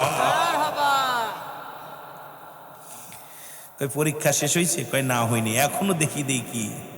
ওরে ভুল পথে নিবই, ওরে ভুল পথে নিব। এরা মুসলমান গভীর মনোযোগ। ও যুবক, রাস্তা দিয়ে করতেছিল, পায়ের মধ্যে আঘাত লেগে একটা শুষ্কা পড়ে গেল পায়ের মধ্যে, সমস্ত গায়ের মধ্যে ফোড়া উঠলো। আর এই পছন্দ রোগ আইয়ুব আলাইহিস সালামের দেহের মধ্যে আসলো। 4 জন বিবি ছিল, কেউ বলে 3 জন বিবি ছিল, একমাত্র রহিমা ব্যতীত সব বিবিগুলো বিদায় নিয়ে চলে গেল। আল্লাহ, সব বিবিরা, 3 জন বিবি তাকে ফেলে থুয়ে চলে গেল, কারণ গায়ের মধ্যে এত গন্ধ। আইয়ুব আলাইহিস সালামের গায়ের মধ্যে পোকা লাগছে, কিরি পোকা গুলো তার গায়ের মধ্যে হয়েছে, সব বিবিগুলো তারে রেখে চলে গেল। কিন্তু মুসলমান সতী সাথী নারী, কারণ এই জন্য 5টা গুণ থেকে বিয়ে করা লাগবে। নাম্বার 1 হলো সতীত্ব, আমানতদারী নারী। মুসলমান শোনে না, যদি কোনো সতীত্ব আমানতদারী মেয়ে বিয়ে করতে হয়, জীবনেও স্বামীর দুঃখের সময় কোনোদিন আপনার হাত ছেড়ে যাবে না, কোনোদিন অন্য পুরুষের নেশা তার অন্তর ভিতরে থাকবে না, সারা জীবন আপনার ভালোবাসা পায় না, তবু আপনাকে ধিক্কার জানাবে না রে মুসলমান। 5টা গুণের নারী বিয়ে করা লাগবে। এই জন্য মুসলমান শুনে নাও, এই 5টা গুণের নারী যদি তুমি বিয়ে করতে পারো যুবক, তোমার জীবনটা বড় ধন্য হয়ে যাবে। নাম্বার 2, মুসলমান শুনে নাও, আমার পৃথিবীর মধ্যে পর্দাশীলতা নারী, যদি কোনো পর্দাশীলতা, যেমন নামাজও ফরজ, পর্দাও ফরজ, এই পর্দাশীলতা নারী যদি তোমার কপালে একটা জুটে যায়, জীবনেও তোমার বউডা নিয়ে ঘোরা লাগবে না, জীবনেও তোমার বিবি মোটরসাইকেলে চড়তে চাবে না, জীবনেও তোমার বিবি মার্কেট করতে চাইবে না, জীবনেও তোমার বিবি বেপরদা অবস্থায় ঘর ছাড়বে না, জীবনেও তোমার সারা কোনোদিন বাপের বাড়ি যাবে না, কারণ তোমার সাথে সারা কোনোদিন সে পর একা একা বাপের বাড়ি যাইতে যাবে না। জীবনে স্বামীর হক গুলা আদায় করবে, স্বামীর হুকুম মতো মেনে চলবে। মুসলমান শুনে না, এই পর্দাশীলতা নারী আর সাইক মুসলমান ব্রেক ছাড়া গাড়ির অবস্থা একই অবস্থা রে মুসলমান। এই দুনিয়ার মধ্যে ব্রেক ছাড়া গাড়ি আর পর্দা ছাড়া নারী, এই দুইটা একই অবস্থা।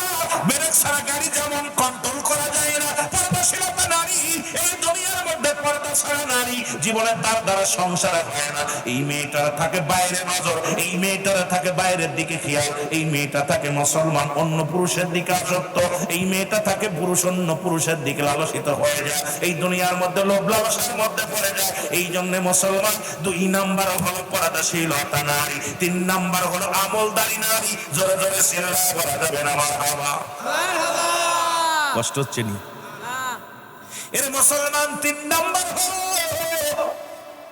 আমলদারি নারী, যে মেয়ে আমল করে, কোরআন তেলাওয়াত করে, মুসলমান শুনে না, নামাজ আদায় করে, তাসবিহ পড়ে, এই এমন একটা মেয়ে যদি তোমার কবরে উঠে যায়, শান্তি আর শান্তি, জান্নাত তোমার ঘরের মধ্যে। 3 নাম্বার হলো মুসলমান শুনে নাও। 4 নাম্বার হলো পৃথিবীর মধ্যে রূপবতী গুণবতী নারী। এই পৃথিবীর মধ্যে যদি কোনো গুণবতী নারী পাও, সারা জীবন তুমি বিদেশে থাকবা, তবু তোমার বিবির অন্য দিক নজর যাবে না। আর গুণবতী মেয়ে যদি তোমার কপালে না জোটে, এই 4 গুণের গুণান্বিত নারী যদি তোমার কপালে না হয়, 1 মাস পরে বাড়ি ফিরা দেখবা বউডা আর ঘরে নাই। বউ থুয়া বিদেশ গেছো, আয়া দেখছো বউ ঘরে নাই। ঠিক কিনা রে বাবা? আপনাদের এলাকা আসেনি? আছে। অল বাংলাদেশ অবস্থা খারাপ, কথা বুঝেননি? এই ওয়াজগুলো বক্তারা করে না, কারণ করতে গেলে কষ্ট হয়। বড় বক্তা ধরে তোমার পান খাওয়া লাগে, বাবি বানায়া চাষি বানায়া পান চায়, জুতা দিয়ে ফিটাইতে হবে। পর্দা যেমন ফরজ, নামাজও তেমনি ফরজ। পর্দার বিধান অমান্য করবে, ওর মতো মৌলবীর গায়ে প্রস্রাবও করবে না। জোরে বলেন ঠিক কিনা? সাবধান, খুব সাবধান। এ দুনিয়ার মুসলমান গভীর মনোযোগ। 5 নাম্বার হলো, এই দুনিয়ার মধ্যে শোনো, এই 5টা বিবরণ দিয়ে আলোচনা যদি করি রাত শেষ হয়ে যাবে, আপনাদের কষ্ট হবে, সময় নষ্ট হয়ে যাবে মুসলমান। 5 নাম্বার হলো আদর্শ বাবা মায়ের সন্তান। কোন আজ থেকে প্রতিজ্ঞা করবেন, কোন গাঁজাখোরের মেয়ে বিয়ে করবো না, কোন মদখোরের মেয়ে বিয়ে করবো না, কোন সুদখোরের মেয়ে বিয়ে করবো না, কোন ঘুষখোরের মেয়ে বিয়ে করবো না।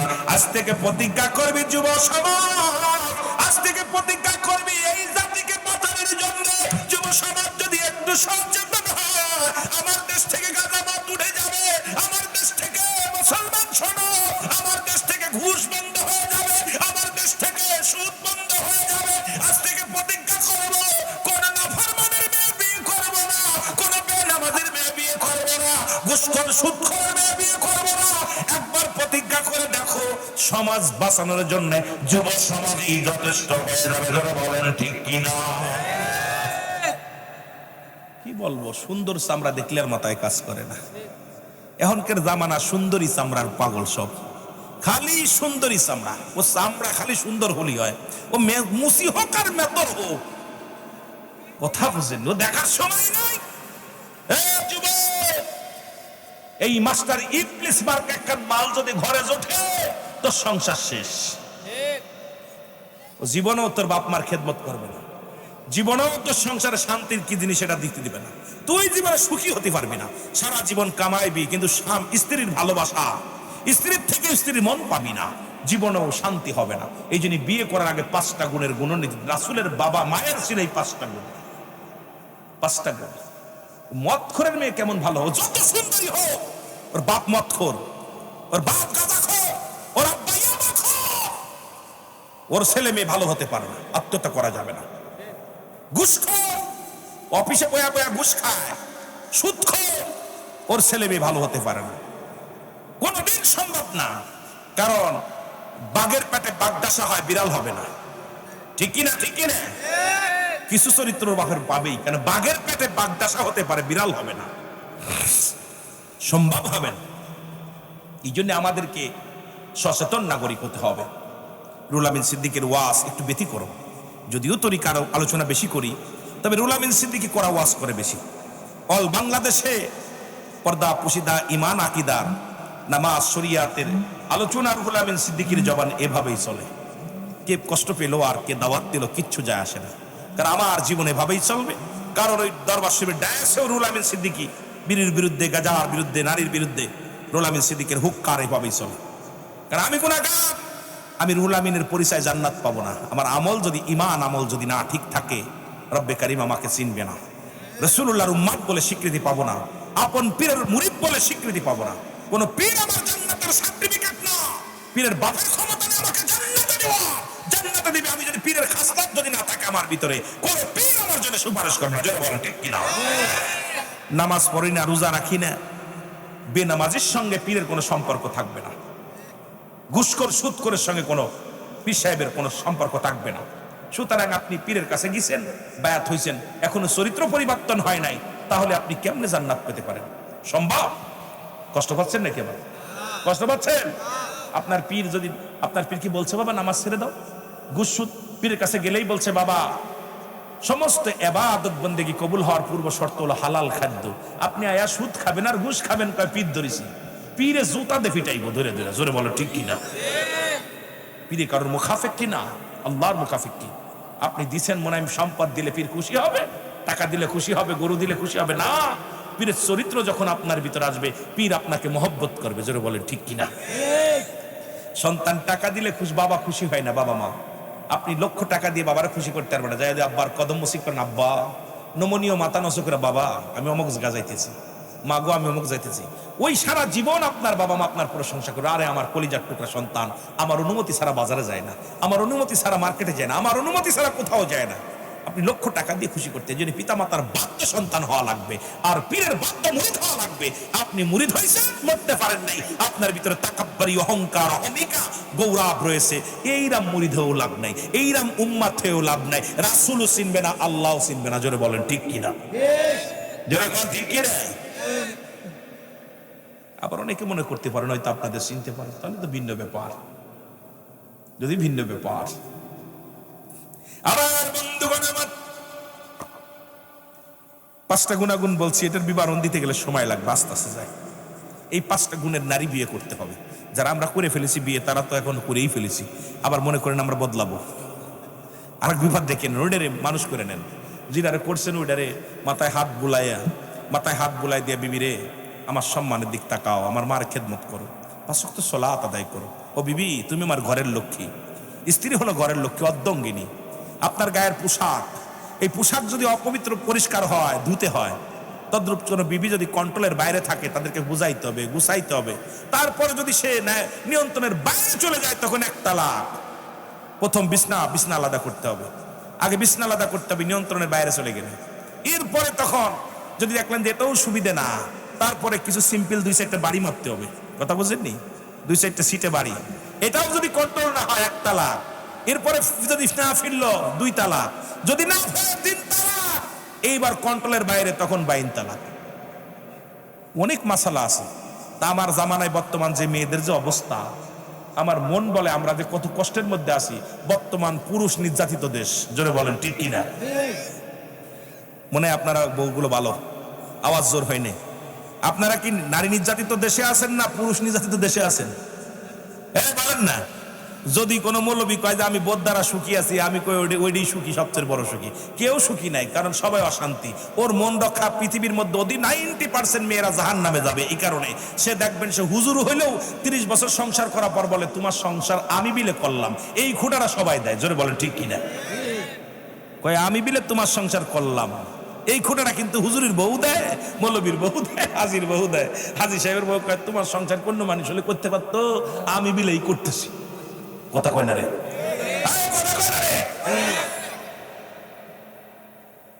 এই খোটাটা বেশি দেয় না মেয়েরা? 100-100-র ভিতরে 100 মেয়ে এই কথাটা বলে যে আমি বিলে তোমার সংসার করতেছি। তারা চাচা আপনার কই নি চাচি কইছে, এটা কইছে ফিরাই কইতো। এখন বুড়া হয়েছে তাও কইতো বুড়োর সংসার আমি তোর সংসারে আইসা করতেছি, অন্য মহিলা বুঝতে জ্বালা না, কত যে কষ্ট। ওয়াজ শুনিস, আস্তে আস্তে যেতে চালু চলে মহব্বত শরীফ পড়ুন আল্লাহুম্মা